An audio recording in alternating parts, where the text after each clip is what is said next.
नमस्कार प्रिय विद्यार्थियों, आप सभी का स्वागत है आपके अपने यूट्यूब चैनल को करिकुलर मास्टर में। आज की वीडियो के माध्यम से हम लोग चर्चा करेंगे मध्यकालीन इतिहास के बारे में।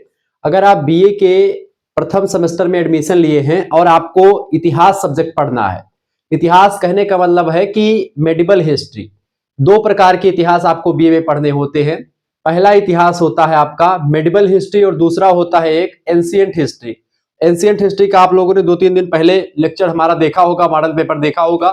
यह आपका है मेडिवल हिस्ट्री का। अच्छा, एंशिएंट हिस्ट्री वाला सिलेबस अलग होता है, वो अलग सब्जेक्ट है और ये अलग सब्जेक्ट है। उसमें आपने अर्ली सिविलाइजेशन के बारे में देखा, विश्व की सभ्यताएं और प्राचीन भारत की सभ्यताओं के बारे में समझा था, ठीक है। लेकिन यह जो आपका सब्जेक्ट है, इसमें आपको पढ़ना है ancient and early medieval India, शुरुआती इतिहास से लेकर के 1206 ईस्वी तक का इतिहास पढ़ना है। यानी कि दिल्ली सल्तनत की स्थापना तक अपने को पढ़ लेना है, ठीक है। बहुत ही बारीकी के साथ मैं समझूंगा शुरुआती दौर से, यानी कि आप देखते हैं पूरा पाषाण काल, मध्य पाषाण काल, नव पाषाण काल से लेकर के 1206 ईस्वी तक का इतिहास आपको पढ़ना है। प्राचीन काल के इतिहास को बस थोड़ा सा बस वैसे एक संक्षिप्त विवरण के रूप में आपको देखना होता है। बेसिकली आपको मेडिवल हिस्ट्री ही यहाँ पर पढ़ना होता है। लेकिन एक चूंकि आप इतिहास पढ़े तो शुरुआती दौर के बारे में भी थोड़ा बहुत जानकारी आपको होनी चाहिए, इसके लिए शुरू किया गया। बीए प्रथम वर्ष प्रथम सेमेस्टर का ये सिलेबस है। आज महामैराथन महासंग्राम रिवीजन क्लास में आप सभी का अभिनंदन है, आप सभी का स्वागत है।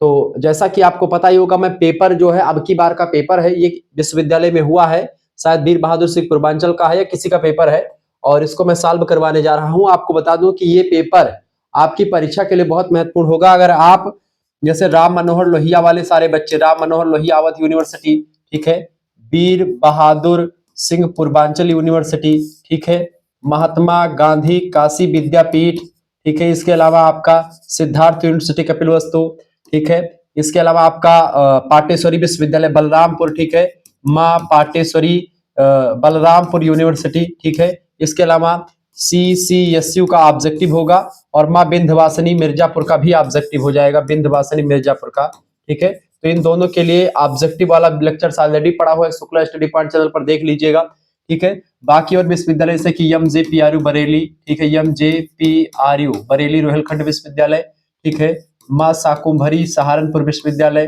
ठीक है, राजा महेंद्र प्रताप सिंह स्टेट यूनिवर्सिटी, ठीक है, इन सभी के लिए लेक्चर बहुत महत्वपूर्ण होगा। इसके अलावा आपका CSJMU का पेपर हो ही गया है, उसके लिए भी इंपॉर्टेंट था ये। इसके अलावा आपके और भी कई विश्वविद्यालय हैं, जैसे बुंदेलखंड यूनिवर्सिटी झांसी, ठीक है, BU झांसी हो गया। इसके अलावा आपका प्रोफेसर रज्जू भैया स्टेट यूनिवर्सिटी, ठीक है, प्रयागराज की, लखनऊ विश्वविद्यालय हो गया आपका, ठीक है। इसके अलावा डॉक्टर भीमराव अंबेडकर, ठीक है, आगरा यूनिवर्सिटी हो गई, ठीक है। तो ऐसे तमाम प्रकार के और विश्वविद्यालय, ठीक है, उन सभी के लिए इंपॉर्टेंट है, ये बात आप ध्यान रखेंगे। और दीनदयाल उपाध्याय गोरखपुर विश्वविद्यालय का ऑब्जेक्टिव होता है, उसका पेपर हो ही गया आपका, तो इन सभी के लिए इंपॉर्टेंट है। वैसे राम मनोहर लोहिया का नहीं हुआ है, महात्मा गांधी काशी विद्यापीठ का, सिद्धार्थ यूनिवर्सिटी का, पाटेश्वरी विश्वविद्यालय का, MJPRU बरेली, मां शाकुंभरी, राजा महेंद्र प्रताप, इन सभी के लिए इंपॉर्टेंट है। आप अगर इन सभी विश्वविद्यालय संबंधित हैं, या बिहार के विश्वविद्यालय, राजस्थान के विश्वविद्यालय, ठीक है, या इसके अलावा आपका मध्य प्रदेश का यूनिवर्सिटी कोई है, तो उन सभी के लिए लेक्चर बहुत ही ज्यादा महत्वपूर्ण है। आप इस वीडियो को अंत तक देखिएगा, जो कि इसमें मैं अति लघु उत्तरीय, लघु उत्तरीय, दीर्घ उत्तरीय तीनों टाइप के प्रश्नों को सॉल्व करवाऊंगा। ये पेपर देखिए, पेपर का जस्ट पूरा सॉल्व और साथ ही साथ में और भी कौन से क्वेश्चन बन सकते हैं आपकी परीक्षा के लिए, सबको बहुत ही बारीकी के साथ, विस्तार के साथ मैं बताने वाला हूं। हाय दोस्तों, मैं शिवम शुक्ला, आप सभी दोस्तों का स्वागत करता हूं आपके नए यूट्यूब चैनल को करिकुलर मास्टर में। अब हम चर्चा करेंगे किसके बारे में, बीए के प्रथम सेमेस्टर के इतिहास के बारे में, ancient and early medieval India till 1206 ईस्वी। 2025-26 का ये पेपर अभी जस्ट हुआ है, कल परसों का पेपर है, ठीक है। 2 घंटे का समय मिलता है आपको, 75 नंबर का पूर्णांक था। सेक्शन ए यानी खंड आ की बात की जाए तो very short answer type question से पूछे जाते हैं, अति लघु उत्तरीय प्रश्न कहते हैं उसको, ठीक है। इन सभी प्रश्न भागों के उत्तर आपको लिखने होते हैं और 10 क्वेश्चन अति लघु उत्तरीय के आपको करने होते हैं। 10 के 10 प्रश्नों को आपको दिखाऊंगा, उसके उत्तर को आपको समझाते हुए हम आगे बढ़ेंगे, ठीक है। फिर लघु उत्तरीय प्रश्न आपके 8 होते हैं और दीर्घ उत्तरीय प्रश्न 4 होते हैं। 10, 8, 18, 4, 22 प्रश्नों को आज की वीडियो के माध्यम से मैं बताऊंगा आपको, उनके आंसर ही बताऊंगा। पहला क्वेश्चन आपको दिख रहा होगा, थोड़ा बहुत दिख रहा है ना, वही ठीक है। चलो, पेपर ऐसे ही भद्दा बच्चे भेज देते फोटो खींची जैसे, अब भेज देते वही सबसे बड़ी बात है। तो पेपर जैसे ही आपका हो जाए, पेपर भेज देंगे तो पेपर में सॉल्व भी करवा दूंगा, ठीक है। 99 84 039 139 नंबर पर आप जो है ये पेपर भेज सकते हैं। हालांकि पीडीएफ चले कोर्स वाला भी बताऊंगा, कोर्स कैसे ज्वाइन करना है आपको। चले इन सभी का पीडीएफ मिल जाएगा आपको, मतलब साल वाला पीडीएफ पूरा मिल जाएगा आपको। 100 रुपीज फीस रखी गई फर्स्ट सेमेस्टर के लिए, फर्स्ट एंड सेकंड दोनों सेमेस्टर के लिए फीस जिन बच्चों का जुड़ना है उनके लिए मात्र 150 रुपए फीस है। चलिए बता ही देता हूं आपको, नहीं चलते पहले प्रश्न देख लें ताकि उसके बाद में बताते हैं, नहीं तो आप सोचेंगे कि केवल यही गुरुजी बता रहे हैं। व्हाट इज हिस्ट्री, इतिहास क्या है, इतिहास किसे कहते हैं। दूसरा प्रश्न पूछा गया था ऋग्वेद के बारे में बताएं, ऋग्वेद क्या है। ऋग्वेद, यजुर्वेद, सामवेद, अथर्ववेद 4 प्रकार के वेद होते हैं। ऋग्वेद सबसे पुराना वेद है। ऋग्वेद में 10 मंडल है, 1028 सूक्त है इसमें, ठीक है। सूक्त माने मंत्र, ठीक है, ये बात ध्यान रखेंगे। अगला क्वेश्चन आपका आ चुका है कल्हड़। कल्हड़ की राज तरंगड़ी एक पुस्तक है। कल्हड़ ने कश्मीर के इतिहास के बारे में बहुत ही बारीकी के साथ, और सबसे पहले इतिहासकार है जिन्होंने अपनी पुस्तक में व्यवस्थित राजाओं का विवरण प्रस्तुत किया है, उनका नाम है कल्हड़। इनकी पुस्तक का नाम है राज तरंगड़ी, जो कि बहुत ही फेमस है, ठीक है। इसमें राजाओं के जो है क्रमबद्ध विवरण दिया गया, राज तरंगड़ी, ठीक है। राज तरंगड़ी पुस्तक जो है, ये पुस्तक बड़ी फेमस पुस्तक है, ये बात आप ध्यान रखेंगे। राज तरंगड़ी पुस्तक बड़ी फेमस पुस्तक है। इसमें कल्हड़ ने राजाओं के पूरा का पूरा व्यवस्थित क्रम कश्मीर के महाराजाओं के बारे में बताया है, जिसमें कश्मीर का एक महाराज होता है जिसका नाम है ललितादित्य मुक्तापीठ, उसके बारे में बढ़िया जानकारी मिलती है।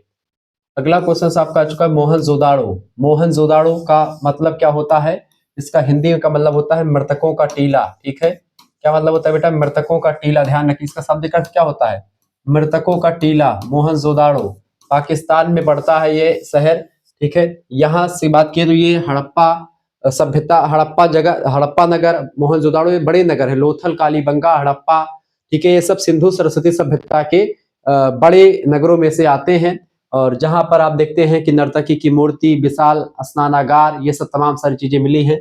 मोहनजोदाड़ो के बारे में चर्चा करेंगे। अगला क्वेश्चन 16 महाजनपदा, यानी कि 16 महाजनपदों के बारे में चर्चा करेंगे। बौद्ध ग्रंथ अंगुत्तर निकाय में 16 महाजनपदों के बारे में मेंशन, इसमें चेदी, मल्ल, बल्लभ, ठीक है, कौशल, ठीक है, काशी, ऐसे तमाम प्रकार के महाजनपद हुए उनके तो 16 उनकी संख्या है। बौद्ध ग्रंथ अंगुत्तर निकाय में 16 महाजनपदों का विवरण दिया गया है। इनकी राजधानी क्या होगी उसके साथ मैं डिस्कस करूंगा। अगला क्वेश्चन है बिंबिसार। बिंबिसार कौन था इसके बारे में आपको बताऊंगा। इसके बाद मेगस्थनीज। मेगस्थनीज कौन था इसके बारे में बताऊंगा, मैंने कई बार समझा भी रखा। मेगस्थनीज कौन है, इसने एक पुस्तक लिखी थी, उस पुस्तक का नाम है इंडिका, ठीक है। इंडिका नाम की पुस्तक किसने लिखी, मेगस्थनीज। ये सेल्यूकस निकेटर, जो कि सेल्यूकस निकेटर महामंत्री हुआ करता था, प्रधानमंत्री था किसका, अलेक्जेंडर का, यानी सिकंदर का, ठीक है। सिकंदर जब यहाँ से वापस चला जाता है, उसके बाद में सेल्यूकस निकेटर कुछ दिन बाद फिर से भारत पर आक्रमण करता है। उस समय भारत पर शासन कर रहे होते हैं मौर्य वंश के सबसे प्रतापी शासक और मौर्य वंश के संस्थापक चंद्रगुप्त मौर्य, और उनके प्रधानमंत्री हुआ करते थे महाविद्वान महापंडित चाणक्य, कौटिल्य, विष्णुगुप्त जिनका बचपन का नाम था। उन्होंने उनकी कूटनीति और चंद्रगुप्त मौर्य का साहस, दोनों ने मिल करके सेल्यूकस निकेटर को बुरी तरीके से पराजित कर दिया। और जब सेल्यूकस निकेटर हार गया तो फिर उसको शर्त रखनी पड़ी कि अपनी पुत्री, हेलेना नाम की पुत्री थी इसकी, इसका विवाह करना पड़ा किसके साथ, चंद्रगुप्त मौर्य के साथ। विवाह में शर्त ये रखी गई कि चंद्रगुप्त मौर्य और हेलेना से जो पुत्र पैदा होगा वो भारत की गद्दी पर कभी नहीं बैठेगा। चंद्रगुप्त, चाणक्य महोदय ने बता दिया चंद्रगुप्त से डायरेक्टली। इसी शर्त पर डन होता है। तो राजदूत भेजा था उसी मेगस्थनीज को बना करके किसने, सेल्यूकस निकेटर ने, कि अपनी पुत्री की देखभाल के लिए और वहां भारत के बारे में जानकारी देते रहो। इंडिका नाम की पुस्तक लिखी मेगस्थनीज ने, जो भारतीय इतिहास के बारे में बढ़िया जानकारी देने की एक स्रोत है, ठीक है। अगला चंद्रगुप्त प्रथम। चंद्रगुप्त प्रथम के बारे में आपको बताना है। अगला क्वेश्चन है फाहियान। फाहियान एक चीनी यात्री था, इसके बारे में बताना है, ठीक है। इसके अलावा अगला क्वेश्चन आपका आ चुका है, प्रश्न आपका आ चुका है इंडियन फ्यूडलिज्म यानी भारतीय सामंतवाद के बारे में बताएं। ये 10 क्वेश्चन हो गए, 10 के 10 प्रश्नों को बारीकी के साथ विस्तार से मैं बताऊंगा। फिर आपका आएगा बी सेक्शन, यानी कि लघु उत्तरीय प्रश्न। लघु उत्तरीय प्रश्नों की बात की तो किन्हीं 3 प्रश्नों के उत्तर आपको देने हैं, प्रत्येक प्रश्न का उत्तर लगभग 200 शब्दों में होना चाहिए, ठीक है। 8 क्वेश्चंस आपको इनमें से दिए गए हैं, जिनमें से केवल मात्र 3 प्रश्न छाड़ करके करने हैं। राम मनोहर लोहिया मां पाटेश्वरी में 4 क्वेश्चन करने होंगे, 150 शब्दों में बोला जाएगा करने के लिए मेरे हिसाब से, ठीक है। तो कोई इश्यू नहीं, चाहे 150 शब्द बोले चाहे 200 शब्द बोले, बात एक ही है। कम से कम आप 2 पेज में इसको आप लिख सकते हैं, एक पन्ना 2 पेज 3 पेज में लिख सकते हैं, इससे ऊपर मत लिखिएगा। 2 पेज 3 पेज बहुत हो गया, ठीक है, उससे ऊपर नहीं लिखना होता है। तो 150 या 200 शब्दों में उत्तर आपको लिखना होता है। 3 प्रश्न है तो कम से कम 3 पेज में इसमें लिखें। अगर 200 शब्द कह रहा है तो 3 पेज, 150 शब्द वालों को आपको कम लिखना है। चलिए अब प्रश्नों को देख लेते हैं थोड़ा सा। प्रश्न बाबू आपका दीर्घ लघु उत्तरीय का, focus on the importance of inscription, यानी अभिलेखों के महत्व पर प्रकाश डालिए। अभिलेख जो होते हैं भारतीय इतिहास को जानने के बहुत ही पुख्ता सबूत होते हैं। यहाँ पर जो जानकारी लिखी होती है वो उसी जानकारी, जो एकदम सटीक जानकारी होती है, वो लिखी होती है। एक पुरातात्विक स्रोत के रूप में ये काम आता है, ये बात ध्यान रखेंगे। Throw light on the urban system of Indus civilisation, यानी हड़प्पा सभ्यता में नगरीय व्यवस्था पर प्रकाश डालिए। हड़प्पा व्यवस्था की नगरीय व्यवस्था जो थी हड़प्पा सभ्यता की, बहुत ही जबरदस्त थी। ग्रिड प्रणाली पर पूरे के पूरे सड़कें बनी हुई होती थी, नालियां ढकी हुई होती थी, और आप देखते पूरा एकदम नगर नियोजन जो था एकदम से जबरदस्त था। इसी के लिए सभ्यता जानी जाती है, नगर नियोजन के लिए बेसिकली। ठीक है, आगे देखते हैं, सब कुछ मैं विस्तार से चर्चा करूंगा। चौथा प्रश्न है आपका, describe the economic condition of Aryans in the Rigvedic period, यानी ऋग्वेदिक काल में आर्यों की आर्थिक स्थिति का वर्णन कीजिए।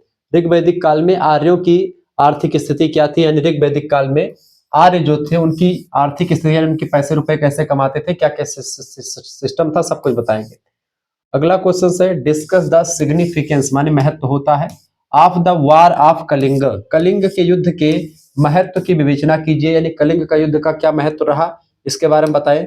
अशोक इसी युद्ध के बाद में बौद्ध धर्म अपना लेता है, युद्ध करने से अब अलग हो जाता है। ठीक है, अगला question, Ashok was a great imperial, discuss, Ashok एक महान सम्राट था, इस कथन की विवेचना कीजिए।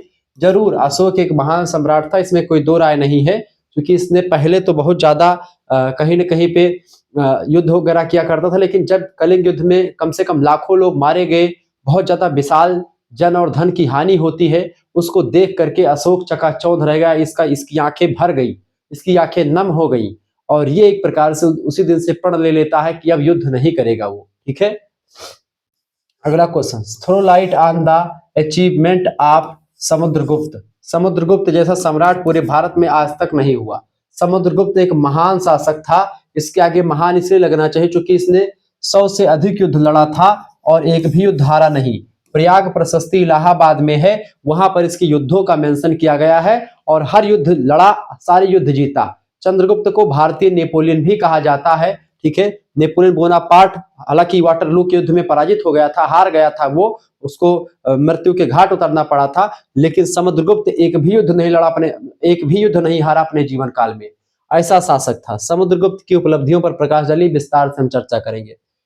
अगला क्वेश्चन आपके स्क्रीन पर आ चुका है भैया, 8वां क्वेश्चन है, describe the principles of origin of Rajputas, Rajput की उत्पत्ति सिद्धांत बताइए, बताएं। राजपूतों की उत्पत्ति को लेकर के कई सारे सिद्धांत है, विदेशी उत्पत्ति का मत और भारतीय उत्पत्ति का मत, सबको विस्तार से मैं बताने का प्रयास करूंगा। वहीं अगला क्वेश्चन है, mention the sign of feudal system in India, Bharat में सामंती व्यवस्था के लक्षणों का उल्लेख कीजिए। ये सारे क्वेश्चन थे, 8 क्वेश्चन थे, इनमें से सभी प्रश्नों के उत्तर मैं आपको बताऊंगा, हालांकि करने 3-4 ही होते हैं आपको।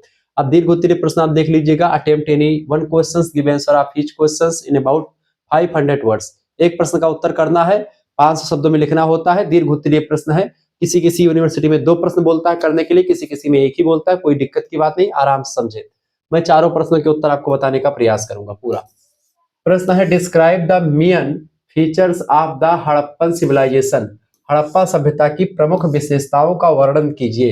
हड़प्पा सभ्यता की विशेषताएं जो रही हैं, सिंधु घाटी सभ्यता पूछे, मोहनजोदाड़ो की सभ्यता पूछे, या हड़प्पा या सिंधु सरस्वती सभ्यता पूछे, बात एक ही, कोई दिक्कत की बात नहीं। अगला क्वेश्चन है, describe the achievements of Chandragupta Maurya, यानी चंद्रगुप्त मौर्य की उपलब्धियों का वर्णन कीजिए। चंद्रगुप्त मौर्य ये वही है जो एक बच्चा होता है, इसको चाणक्य ने खरीद करके इसको राजा बना दिया। घनानंद जो नंद वंश का अंतिम सम्राट था, उसको पराजित करवाया चंद्रगुप्त मौर्य से, किसने, चाणक्य महोदय ने। तो चाणक्य का वरदहस्त प्राप्त हुआ चंद्रगुप्त मौर्य नाम के बालक को, और वह बालक भविष्य में जाकर के इंडिया का सम्राट बनता है, अखंड भारत का निर्माण करता है।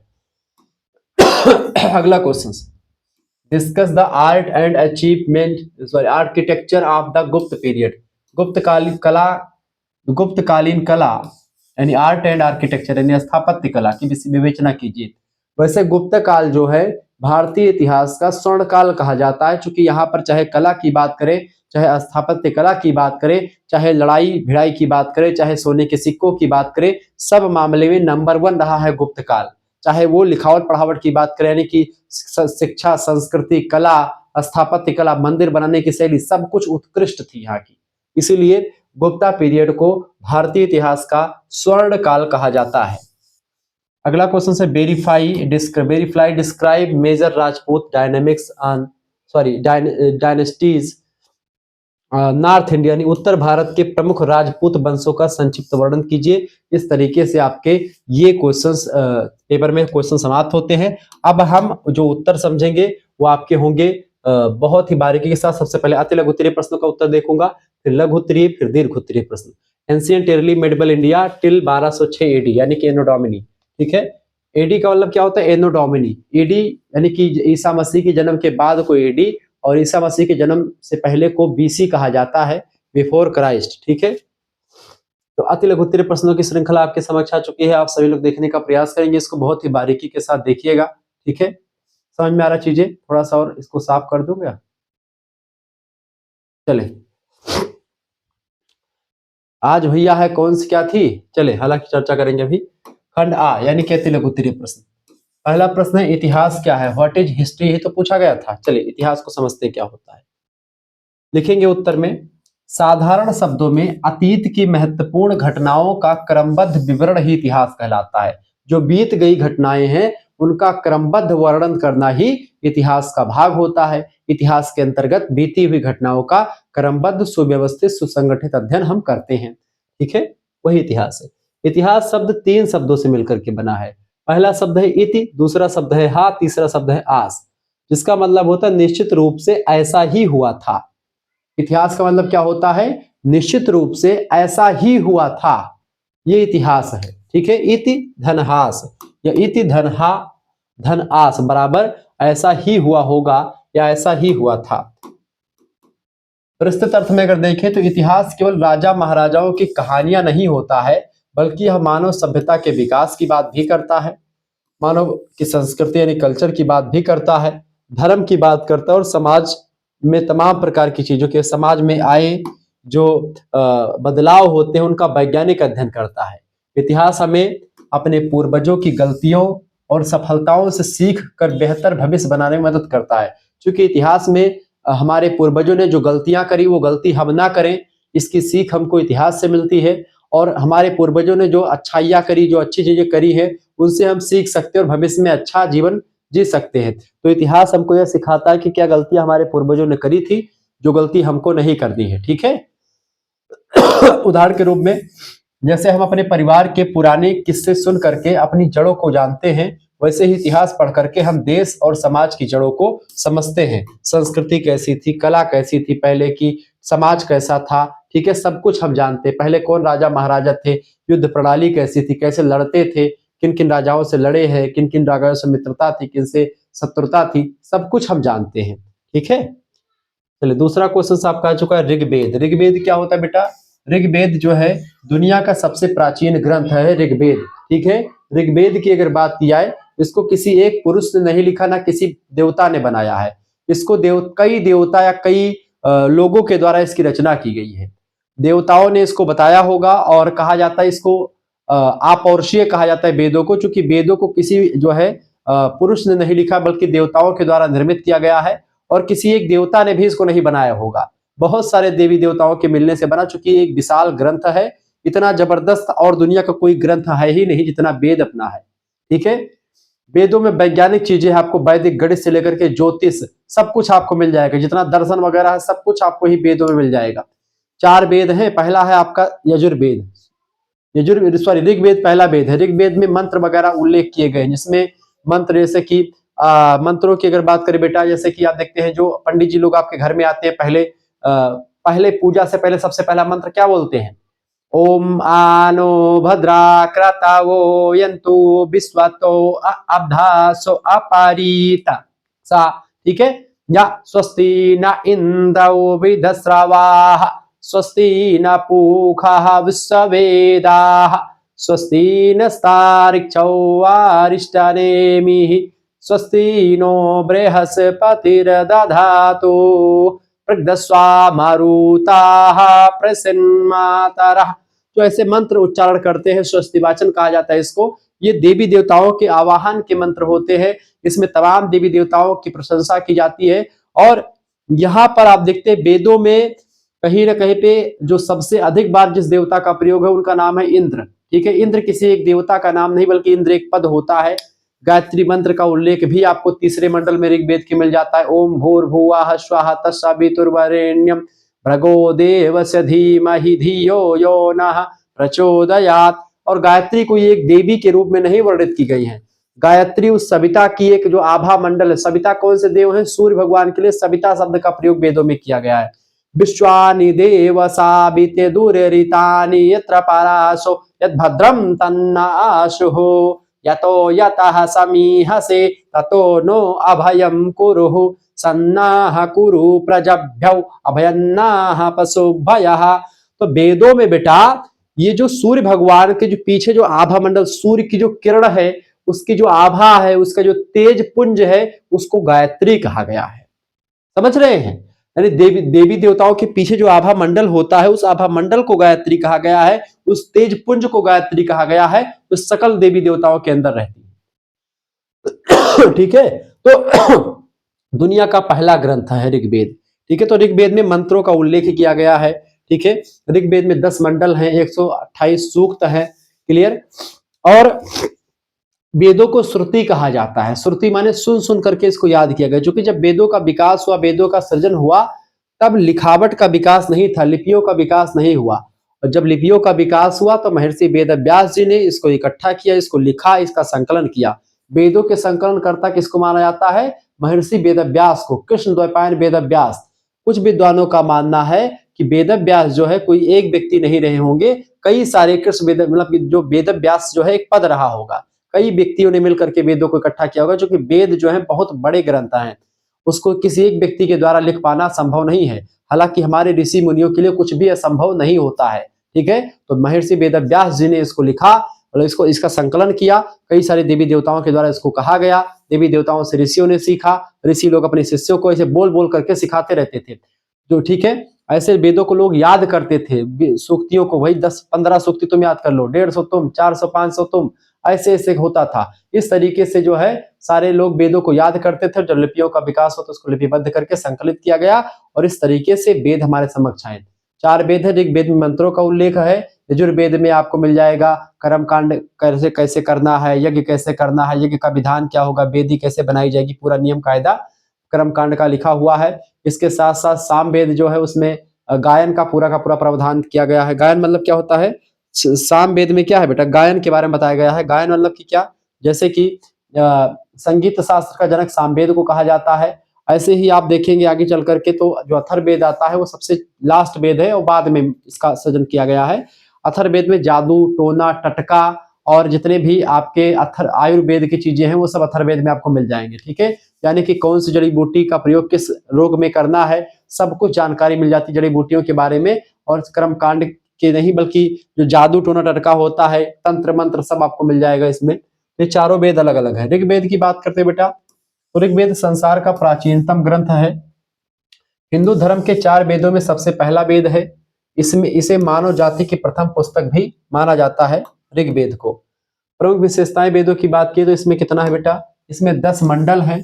तीसरे मंडल में गायत्री मंत्र का उल्लेख है और 10वें मंडल में आपको पुरुष सूक्त मिलेगा। पुरुष सूक्त में श्लोक मिलता है जिसमें वर्ण की उत्पत्ति कैसे हुई है, जैसे ब्राह्मण, क्षत्रिय, वैश्य और शूद्र की उत्पत्ति बताई जाती है। ब्रह्मणो अस्य मुखमासीदा बाहुराजान्या कृता उरुत दशवैश्याः पदभ्याम शूद्रो जायतः। ब्राह्मणों मुखमंडल से, भुजाओं से क्षत्रिय, जंघा से वैश्य और पैरों से शूद्र की उत्पत्ति मानी जाती है। ऐसे देवताओं की उत्पत्ति को लेकर के भी इसमें लिखा हुआ है।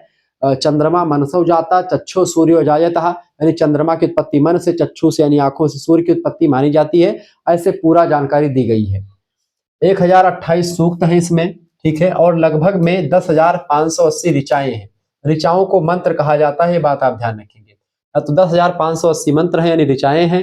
1028 सूक्त है ऋग्वेद में, 10 मंडल हैं। इसकी रचना प्राचीन आर्यों द्वारा सप्त सैंधव प्रदेश में की गई थी।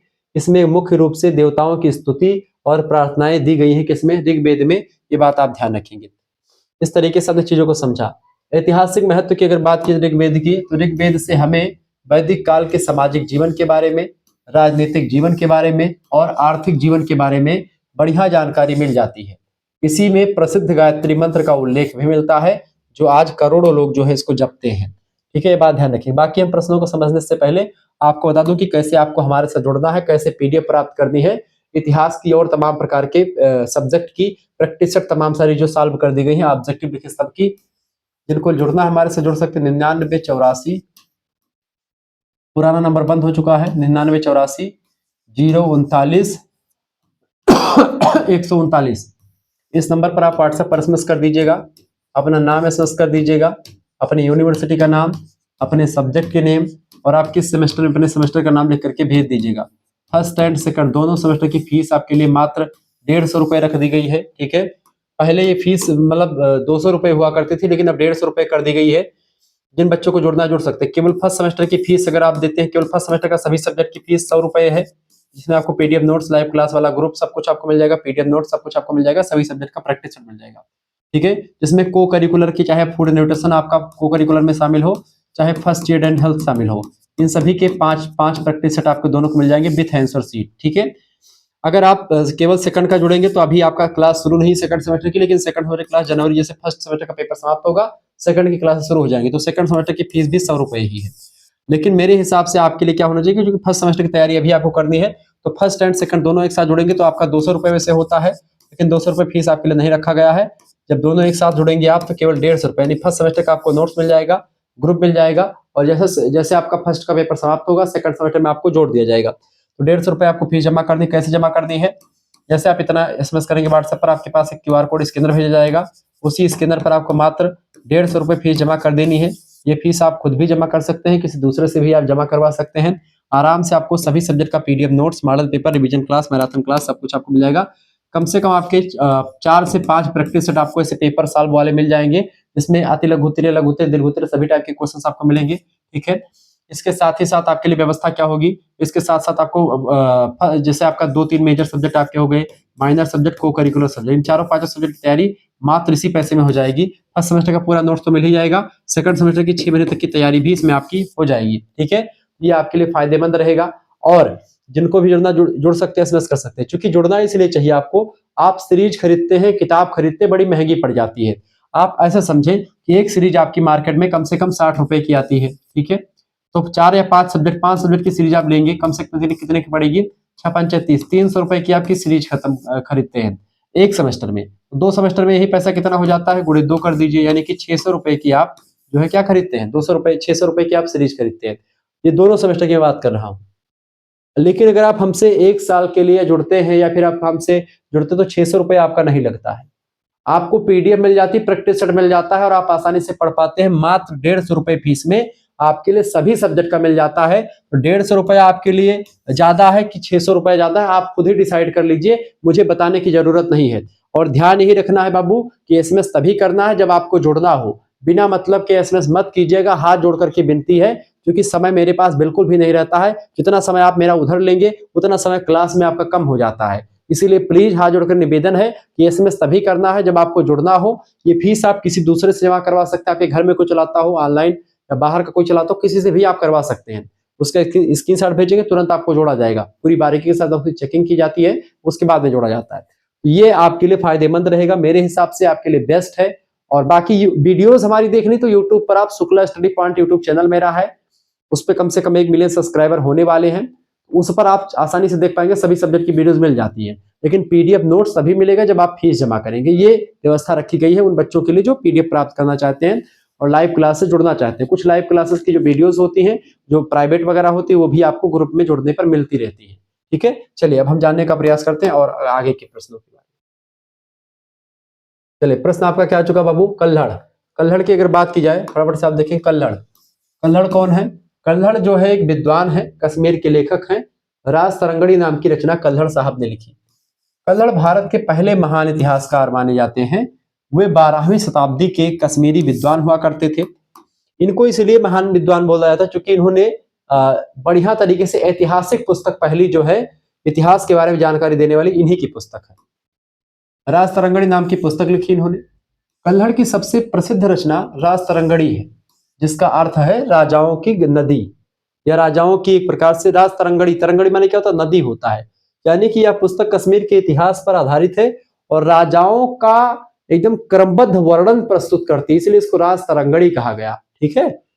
विशेषता इसकी है कि कल्हड़ पहले ऐसे लेखक थे जिन्होंने इतिहास लिखते समय पक्षपात रहित होकर के, यानी किसी राजा का बड़ाई बुराई नहीं किया, जो था उसी को लिखा और निष्पक्ष होकर के, निष्पक्ष दृष्टिकोण अपना करके उन्होंने पुराने अभिलेखों, सिक्कों और स्मारकों का अध्ययन करके इस पुस्तक को लिखा, जो आज भी कश्मीरी इतिहास का सबसे विश्वसनीय स्रोत माना जाता है।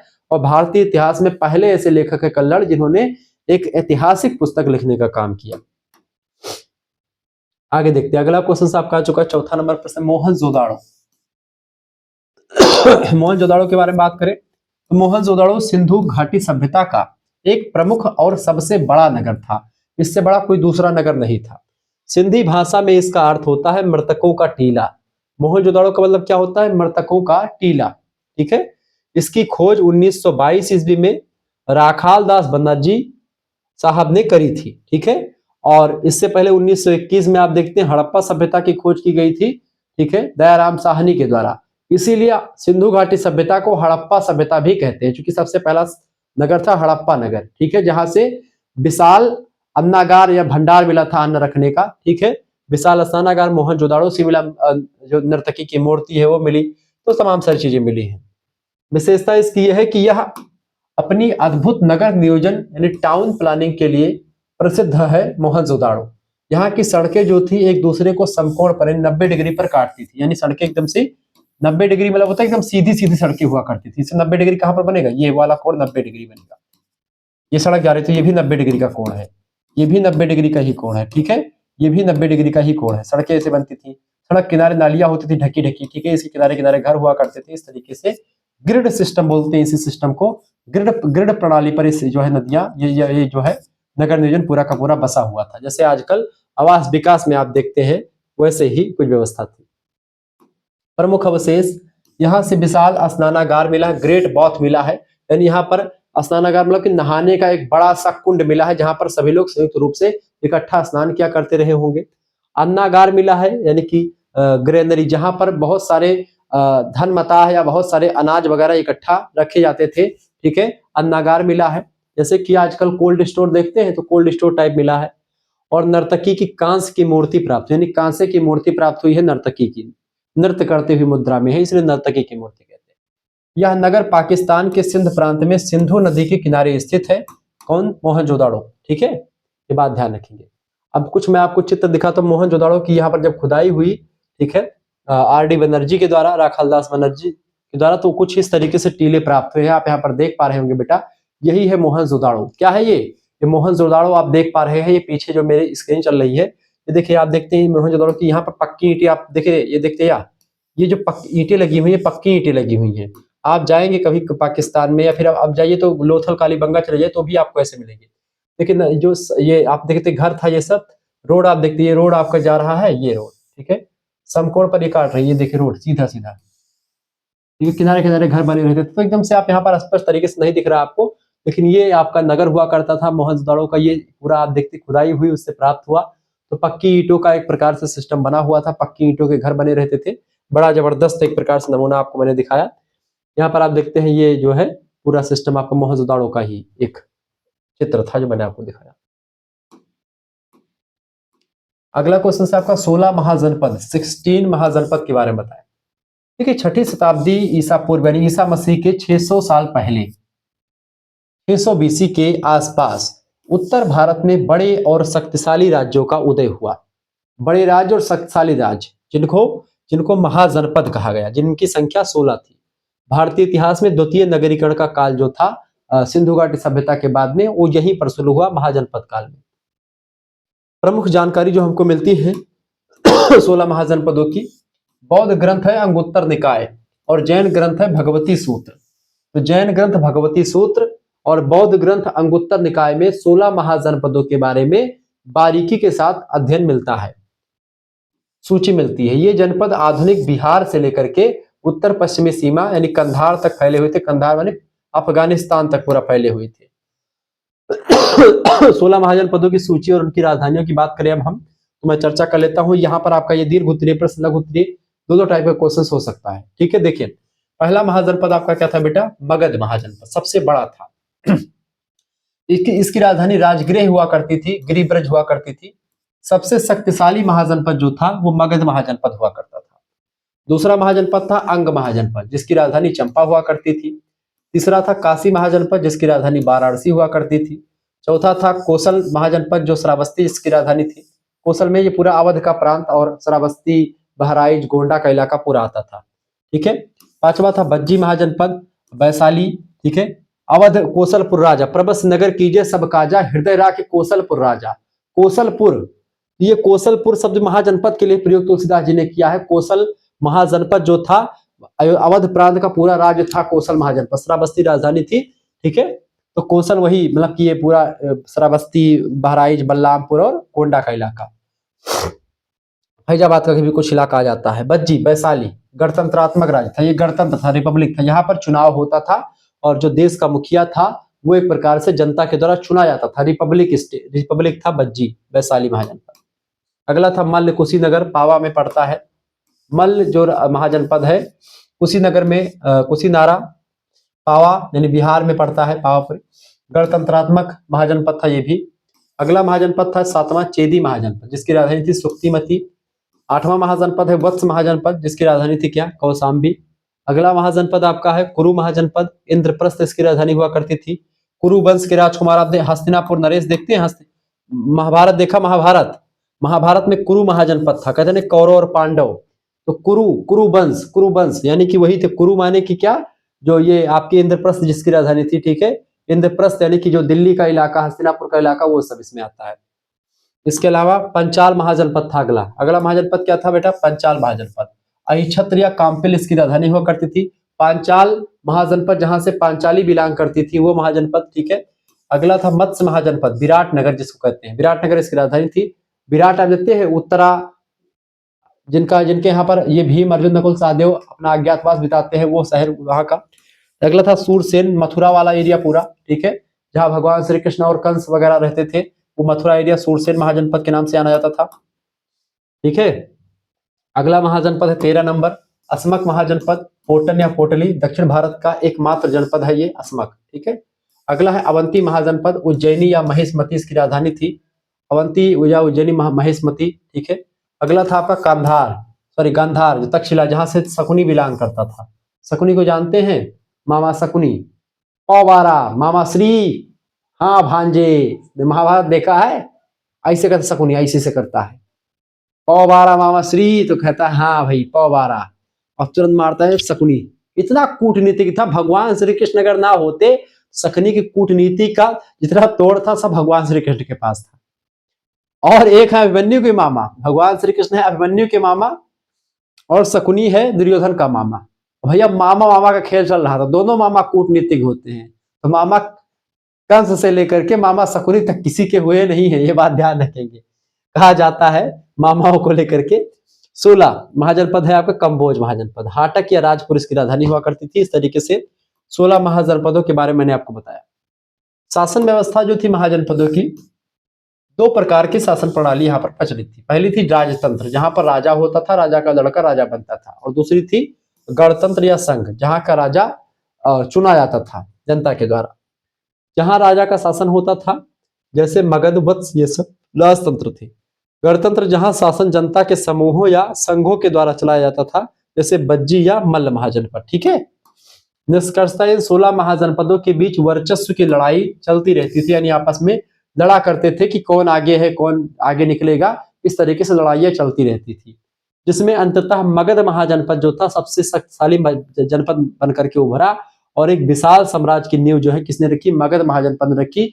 अंतोगत्वा मगध महाजनपद की सभी लोगों ने अधीनता स्वीकार करी, और मगध महाजनपद सबसे पावरफुल महाजनपद के रूप में आधुनिकता में समय में धीरे धीरे करके आया। ठीक है। ये था आपका महाजनपदों के बारे में कुछ जानकारी। अगला प्रश्न बिंबिसार। बिंबिसार कौन था बेटा? तो मगध साम्राज्य का ही ये एक प्रकार से संस्थापक था बिंबिसार। मगध साम्राज्य के हर्यक वंश का संस्थापक था। उसे मगध की साम्राज्यवादी शक्ति का वास्तविक जन्मदाता माना जाता है। मगध के साम्राज्य को विस्तार करने का काम भी इसने किया। नीति क्या थी इसकी? बिंबिसार ने अपनी शक्ति बढ़ाने के लिए वैवाहिक संबंधों का सहारा लिया, यानी कि शादी कर लेता था, ताकि जब शादी हो जाती थी, रिश्ते बन जाते थे, तो अपना संबंध बढ़ा लेता था, सहारा लिया। उसने कौशल, वैशाली और मद्र जैसी शक्तिशाली राज्यों की राजकुमारियों से विवाह कर लिया।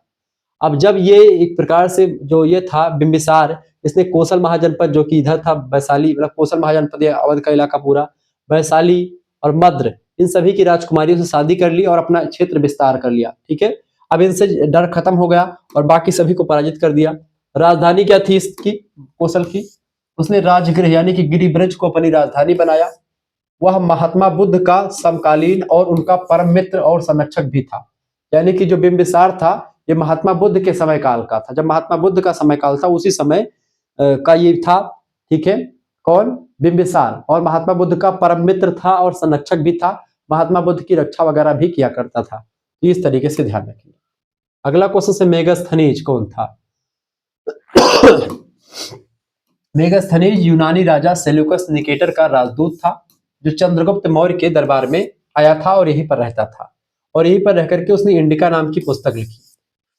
उसने भारत के बारे में इंडिका नामक प्रसिद्ध पुस्तक लिखी। हालांकि आज यह मूल रूप से उपलब्ध नहीं है पुस्तक, लेकिन इसके उदाहरण अन्य लेखकों की पुस्तकों में उदाहरण मिलते कि इंडिका नाम की कोई पुस्तक रही होगी, उसमें जानकारी मिली होगी। विवरण क्या है? मेगास्थनीज ने पाटलिपुत्र के प्रशासन, भारतीय समाज के 7 वर्गों और उस समय की कृषि और सैन्य व्यवस्था का बहुत सुंदर वर्णन किया है। उसने भारतीयों को बहुत ईमानदार और सभ्य बताया है। किसने? इंडिका पुस्तक के लेखक मेगास्थनीज ने। क्लियर? अगला प्रश्न आपका आ चुका है, चंद्रगुप्त प्रथम के बारे में बताएं। चंद्रगुप्त प्रथम, देखिए चंद्रगुप्त प्रथम गुप्त वंश का तीसरा राजा था, लेकिन उसे ही गुप्त साम्राज्य का वास्तविक संस्थापक भी माना जाता है, चंद्रगुप्त प्रथम को। क्योंकि चंद्रगुप्त प्रथम जो था ये वास्तविक संस्थापक था। उसने 319 ईस्वी में शासन संभाला और यहां से उसने जो गुप्त साम्राज्य था उसको कहीं ना कहीं पे एकदम पीक पर, मील का पत्थर बना दिया, एकदम पीक पर ला करके खड़ा कर दिया। उपलब्धियां क्या रही इसकी, चंद्रगुप्त प्रथम की? उसने महाराजा धीराज की भव्य उपाधि भी धारण करी थी। उसने लिच्छवी राजकुमारी कुमार देवी से विवाह किया था, जिससे उसकी शक्ति और प्रतिष्ठा बढ़ गई थी। इसी चंद्रगुप्त प्रथम का लड़का था समुद्रगुप्त। समुद्रगुप्त को लिच्छवी दौहित्र कहा जाता है। लिच्छवी दौहित्र, लिच्छवियों की पुत्री का पुत्र दौहित्र कहते हैं। दौहित्र माने नाती। जैसे इस जो पुत्री का पुत्र होता है, जैसे मान लेते हैं आपकी नानी जो है लिच्छवियों की राजकुमारी मान लेते हैं थी। एक मिनट के लिए सोचिए, तो आपकी मम्मी क्या हुई? लिच्छवियों की पुत्री हुई। ठीक है, और आपकी नानी यानी कि लिच्छवियों की पुत्री का पुत्र आपका लिच्छवी दौहित्र कहा गया। तो लिच्छवियों की राजकुमारी थी कुमार देवी, जिससे शादी किया था किसने? चंद्रगुप्त प्रथम ने। और उसी का लड़का था लिच्छवी राजकुमारी कुमार देवी, और चंद्रगुप्त प्रथम का लड़का था समुद्रगुप्त, जिसके बारे में मैंने आपको बताया कि प्रयाग प्रशस्ति में जिसके बारे में वर्णन किया जाता है, उसको लिच्छवी दौहित्र कहा जाता है, क्योंकि लिच्छवियों की पुत्री का पुत्र था। ठीक है, ये बात आप ध्यान रखेंगे। तो बहुत ही बारीकी के साथ चीजों को आप जान पा रहे हैं, समझ पा रहे हैं, जिससे उसकी शक्ति और प्रतिष्ठा बढ़ जाती है। लिच्छवियों की राजकुमारी से शादी कर ली तो और भी प्रतिष्ठा बढ़ गई। गुप्त संवत, उसने अपने राज्याभिषेक की स्मृति में 319 से 320 ईस्वी में गुप्त संवत की शुरुआत करी। 320 या 319 ईस्वी से गुप्त संवत की शुरुआत भी चंद्रगुप्त प्रथम ने करी थी। अगला क्वेश्चन, फाहियान। फाहियान कौन था बेटा? तो फाहियान एक प्रसिद्ध चीनी यात्री था, बौद्ध भिक्षु था, जो गुप्त सम्राट चंद्रगुप्त द्वितीय यानी विक्रमादित्य के शासनकाल में भारत में आया था। उद्देश्य इसका यह था कि उसका भारत आने का मुख्य उद्देश्य था बौद्ध धर्म के पवित्र स्थानों के दर्शन करना और बौद्ध ग्रंथों का अध्ययन करना जो भारत में है। क्योंकि बौद्ध धर्म का उत्पत्ति कहां से? भारत से हुई है। तो भारत में चीन में भी बौद्ध धर्म अधिकतर मात्रा में माना जाता है। तो बौद्ध धर्म को मानने के लिए, अपनाने के लिए, बौद्ध धर्म के पवित्र स्थानों को घूमने के लिए फाहियान नाम का जो एक बौद्ध भिक्षु था, वो चंद्रगुप्त द्वितीय के दरबार में आया था भारत में घूमने के लिए। विक्रमादित्य उनका उपनाम है चंद्रगुप्त द्वितीय का। ठीक है, यात्रा वृत्तांत की बात की तो उसने अपने भारत प्रवास के दौरान देखा कि समाज बहुत सुखी है और समृद्ध था। उसने बताया कि लोग अहिंसक थे, यानी कि हिंसा नहीं करते थे भारत के लोग। अपराध बहुत कम होते थे उस समय भारत में। उसने भारत की मध्य देश की जनता को सुखी और स्वतंत्र बताया था कि मध्य देश की जनता भारत की बहुत सुखी है और बहुत ही शांत है, अहिंसा को मानने वाली है, कोई प्रकार का कोई दिक्कत यहाँ के लोगों को नहीं है। ये सब लोग जो है सुखी है, समृद्ध हैं और किसी से के आगे जो है झुकने वाले में से भी नहीं है। आगे देखिए, अगला क्वेश्चन आपका आ चुका है, भारतीय सामंतवाद। भारतीय सामंतवाद, इंडियन फ्यूडलिज्म। देखिए, भारतीय सामंतवाद एक ऐसी सामाजिक और आर्थिक व्यवस्था थी जो गुप्त काल के बाद विशेष करके राजपूत काल में बहुत अधिक फैल चुकी थी। प्रक्रिया इसकी ये थी कि जब राजा अपने अधिकारियों या ब्राह्मणों को वेतन के बदले भूमि दान देने लगा तो इससे सामंतवाद का उदय हुआ। भूमि प्राप्त करने वाले व्यक्ति सामंत उस क्षेत्र के सर्वेसर्वा बन जाते थे। ऐसे ब्राह्मणों को या क्षत्रियों को किसी को राजा ने दान दे दिया कि भाई इतना रुपया तुम, मतलब इतनी जो है भूमि आप ले लो। अब उतनी भूमि का मालिक वो ब्राह्मण या वो क्षत्रिय हो जाता था, या फिर वो व्यक्ति जिसको राजा दान देता था, भूमि देता था, वह व्यक्ति उसका मालिकाना हक होता था। अब वो उस जमीन पर चाहे जो करे उसका मालिकाना हक हो जाता था। यही था सामंत, और इस तरीके से सामंतवादी व्यवस्था का उदय हुआ। प्रभाव ये पड़ा इसका कि सामंत राजा को युद्ध के समय सैनिक सहायता देते थे, लेकिन वे धीरे धीरे बहुत शक्तिशाली हो गए थे सामंत लोग, जिससे केंद्रीय सत्ता कमजोर हो गई और भारत कई छोटे छोटे स्वतंत्र राज्यों में बढ़ चुका था। सामंत लोग जब ज्यादा अमीर हो जाते थे तो वो एक प्रकार से राजा के चंगुल से मुक्त होने का प्रयास करते थे। ऐसे में आंतरिक कलह भी होती थी। ये चीजें जो है सामंतवादी व्यवस्था का एक नेगेटिव पहलू रहा, हालांकि चर्चा करते हैं। लघु उत्तरीय प्रश्न की बात करते हैं। दूसरा प्रश्न आ चुका है लघु उत्तरीय।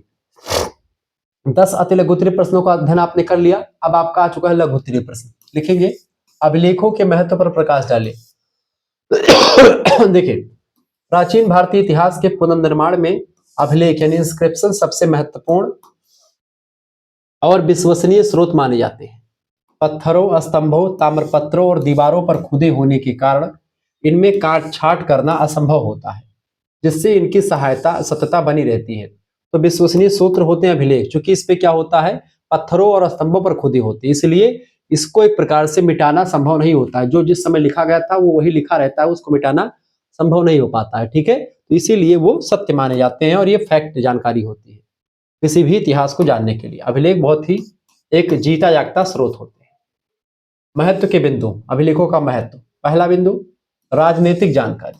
अभिलेखों से राजाओं के नाम के बारे में, जो कि अभिलेख में राजा का नाम भी लिखा रहता था, राजाओं की प्रशस्तियां लिखी होती थी, राजाओं का कि कौन सा युद्ध लड़े राजा, कौन सा जीते, कौन सा हारे, सब कुछ लिखा रहता था। उनके वंश यानी राजा का कौन सा वंश था, राज्याभिषेक कौन सी तिथि को हुई है, ये सब लिखा रहता था स्तंभों पर। उनके विजय अभियानों की सटीक जानकारी मिलती थी। आप स्तंभ लेख कुछ इस तरीके से समझ सकते हैं। पहले जैसे कोई सड़क बनती तो सड़क के जहां से सड़क बनना शुरू होती है वहां पर एक जो है पत्थर का एक शिला लगाई जाती है और वहीं पर कुछ लिखा होता है कि भाई फलाने विधायक ने इसको बनवाया है या फलाने प्रधान ने बनवाया है, जो कुछ भी हो वहां पर एक लिख दिया जाता है कि भाई इतना जो है। तो पहले पत्थरों पर ऐसे लिखने की प्रथा नहीं थी, तो उसको खुदवा देते थे, पत्थरों पर छीने थोड़े से करके खुदवा करके लिख देते थे। तो वही चीज जो होती थी, हमको कितने डेट को बना, कौन से राजा ने बनवाया, राजा की कौन सी उपाधि थी, सब कुछ उस पर लिखा होता था। इससे हमको जानकारी मिल जाती है। दूसरा होता है सीमा निर्धारण। जहां जहां तक किसी राजा के अभिलेख मिलते हैं उससे उसके साम्राज्य की सीमाओं का पता चलता है। यानी जहां जहां पर उसके शिलालेख मिल गए, स्तंभ लेख मिल गए, पाषाण लेख मिल गए, तो उससे हमको पता चलता है कि भाई जहां जहां तक मिले वहां वहां तक इसकी सीमा रही होगी, यहां तक राजा आए हुए होंगे। ठीक है। तीसरी जानकारी, तीसरा महत्व यह होता है इसका धार्मिक और सामाजिक स्थिति। अशोक के अभिलेखों से उसके धर्म और तत्कालीन समाज की नैतिक मान्यताओं का पता चल जाता है। यानी समाज का बहुमुखी जो जानकारी है वो हमको अभिलेखों के माध्यम से प्राप्त होता है। इसके अलावा आर्थिक दशा भी हमको जानकारी मिलती है, सिचुएशन इकोनॉमिकल कैसी थी उस समय के। कई अभिलेखों में भूमि दान और कर यानी टैक्स प्रणालियों का वर्णन मिलता है, कितने टैक्स कैसे जनता देती थी, किस तरीके से भूमि दान कैसे दिया जाता था, ये सब चीजें मिलती हैं जो उस समय की आर्थिक स्थिति को दर्शाते हैं। इसके अलावा उदाहरण के रूप में समझे अगर इसको, तो सम्राट अशोक के शिलालेख और समुद्रगुप्त की प्रयाग प्रशस्ति भारतीय इतिहास को जानने के सबसे बड़े आधार स्तंभ रहे हैं, जिनसे हम तमाम प्रकार के इतिहास को जान पाते हैं। अगला क्वेश्चन आपका आ चुका महोदय, प्रश्न है, हड़प्पा सभ्यता में नगरीय व्यवस्था पर प्रकाश डालिए। हड़प्पा सभ्यता में नगरीय व्यवस्था जो रही है उस पर प्रकाश डालिए। देखिए, हड़प्पा सभ्यता, जिसको सिंधु सरस्वती सभ्यता, सिंधु घाटी सभ्यता के नाम से जानते हैं, अपनी नगर नियोजन यानी अर्बन प्लानिंग के लिए जानी जाती है, पूरी दुनिया में प्रसिद्ध है। यह विश्व की पहली नगरीय सभ्यता थी, हड़प्पा सभ्यता, यह भी आप कह सकते हैं। प्रमुख विशेषताएं सिंधु घाटी सभ्यता की ये है कि नियोजित शहर थे, यानी शहर जो थे एकदम से प्लान के तहत बसाए गए हैं, ऐसा पता चलता है। शहर 2 भागों में बटे हुए थे, ऐसा जानकारी मिलती है। ऊंचा किला एक होता था जिसको आप कह सकते थे सिटाडेल, और निचला नगर एक होता था जहां पर कुछ आम जनता रहती थी। ऊंचे जगहों पर ब्राह्मण या जो पुरोहित वर्ग का लोग होता था, राजा महाराजा लोग, सैनिक वर्ग के लोग ऊंचाई पर रहते थे। सड़कें एक दूसरे को समकोण 90 डिग्री पर काटती थी, जिसको ग्रिड सिस्टम कहते हैं। ग्रिड प्रणाली पर पूरी की पूरी सड़कें जो थी बटी हुई थी। ये नगर नियोजन इसका जो है नियोजित शहर था, एकदम प्लान के तहत शहर को बसाया गया था। दूसरी व्यवस्था थी जल निकासी की, बड़ी जबरदस्त व्यवस्था थी हड़प्पा सभ्यता में। जल निकासी प्रणाली, यहाँ की नालियां जो थी बेटा ढकी हुई होती थी और ईंटों से बनी थी। हर घर की नाली गली की बड़ी नाली से जुड़ी रहती थी, यानी कि एक हर घर की नालियां जो होती थी, गली में सड़क किनारे एक बड़ी नाली होती थी, उसी से हर घर की नालियां जुड़ी होती थी, और वो नाली जो जाकर के नदियों में या बड़े नालों में जाकर के मिल जाती थी, जो आधुनिक इंजीनियरिंग का बेजोड़ नमूना है। जैसे आजकल के इंजीनियर्स लोग नक्शा पास करते हैं तो बताते हैं कि भाई कहाँ कहाँ का पानी कैसे कैसे सब जगह जाएगा, ऐसे ही वहां पर भी सिस्टम था। और सबसे इंपॉर्टेंट बात है कि उस समय पक्की ईंटों का प्रयोग किया गया था। मकान बनाने के लिए एक निश्चित अनुपात की पक्की ईंटों का प्रयोग किया जाता था। जैसे आजकल पक्की ईंटों का प्रयोग है, ऐसे ही ईंटों का प्रयोग मिलता है, यानी कि उस समय भी ऐसी जो है सिस्टम प्रचलित था। यहाँ से विशाल स्नानागार भी मिला है और अन्नागार मिला है। मोहनजोदाड़ो का विशाल स्नानागार सार्वजनिक सफाई और धार्मिक अनुष्ठानों के महत्व को दर्शाता है, जहां पर लोग जो है इकट्ठा जाकर के स्नान करते थे। किसी पवित्र स्थान था, वहां पर स्नानागार था, यानी कि एक ग्रेट बॉथ था, यानी कि एक स्विमिंग पूल टाइप का था जहां पर लोग स्नान करते थे। और कहीं पूजा पाठ के दौरान मेरे हिसाब से वहां पर स्नान होता था। सभी लोग किसी दिन इकट्ठा हुआ करते होंगे और वहीं पर जाकर के स्नान करते होंगे, ऐसा टाइप से बना हुआ था, पूरा एक हाल, एक स्विमिंग पूल टाइप का बना था। चौथा क्वेश्चन, ऋग वैदिक काल में आर्यों की आर्थिक स्थिति का वर्णन कीजिए। ये चैनल जिस पर आप ये वीडियो देख रहे हैं बेटा, ये नया चैनल है, आप सभी का शुक्ला हिस्ट्री पॉइंट का ही एक भाग है, इसको जरूर सब्सक्राइब कर लीजिए। प्लीज इस चैनल को आप सब्सक्राइब करें, सपोर्ट करें, शेयर जरूर करें, ठीक है।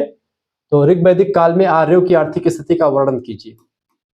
देखिए, ऋग वैदिक काल की अगर बात कीजिए बेटा, तो 1500 ईस्वी से लेकर के 1500 ईसा पूर्व से लेकर के 1000 ईसा पूर्व में कहा जाता है कि ऋग वैदिक काल है। हालांकि इसमें विद्वानों में मतभेद है, कोई 10,000 साल, कोई 7,000 साल, कोई 5,000 साल, कोई 2500 ईसा पूर्व, कोई 1500 ईसा पूर्व ऋग वैदिक काल का एज मानते हैं, ऋग वैदिक को मानते हैं कि ऋग्वेद की रचना इस समय हुई होगी, ठीक है।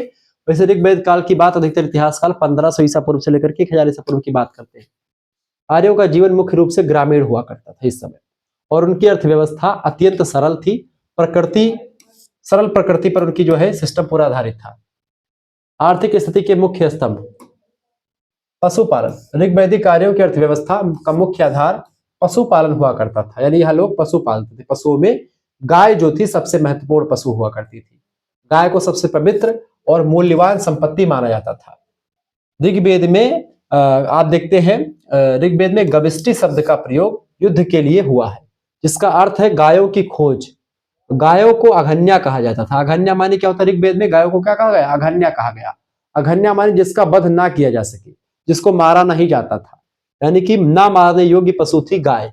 गाय को मारने पर आपको दंड भी मिलता था, सामाजिक बहिष्करण भी होता था। जैसे आजकल भी अगर गाय को अगर मारते हैं तो आपको जो है गौ हत्या का पाप लगता है, समाज आपका बहिष्कार करता, समाज आपके यहाँ भोजन नहीं करता, समाज आपके फंक्शन में शामिल नहीं होता, ठीक है। तो गाय शब्द को अघन्या कहा गया है। जिसके पास जितनी गायें होती थी वह उतना ही अमीर माना जाता था ऋग वैदिक काल में, ठीक है। यानी गाय को ही एक संपत्ति का पैमाना मानते थे।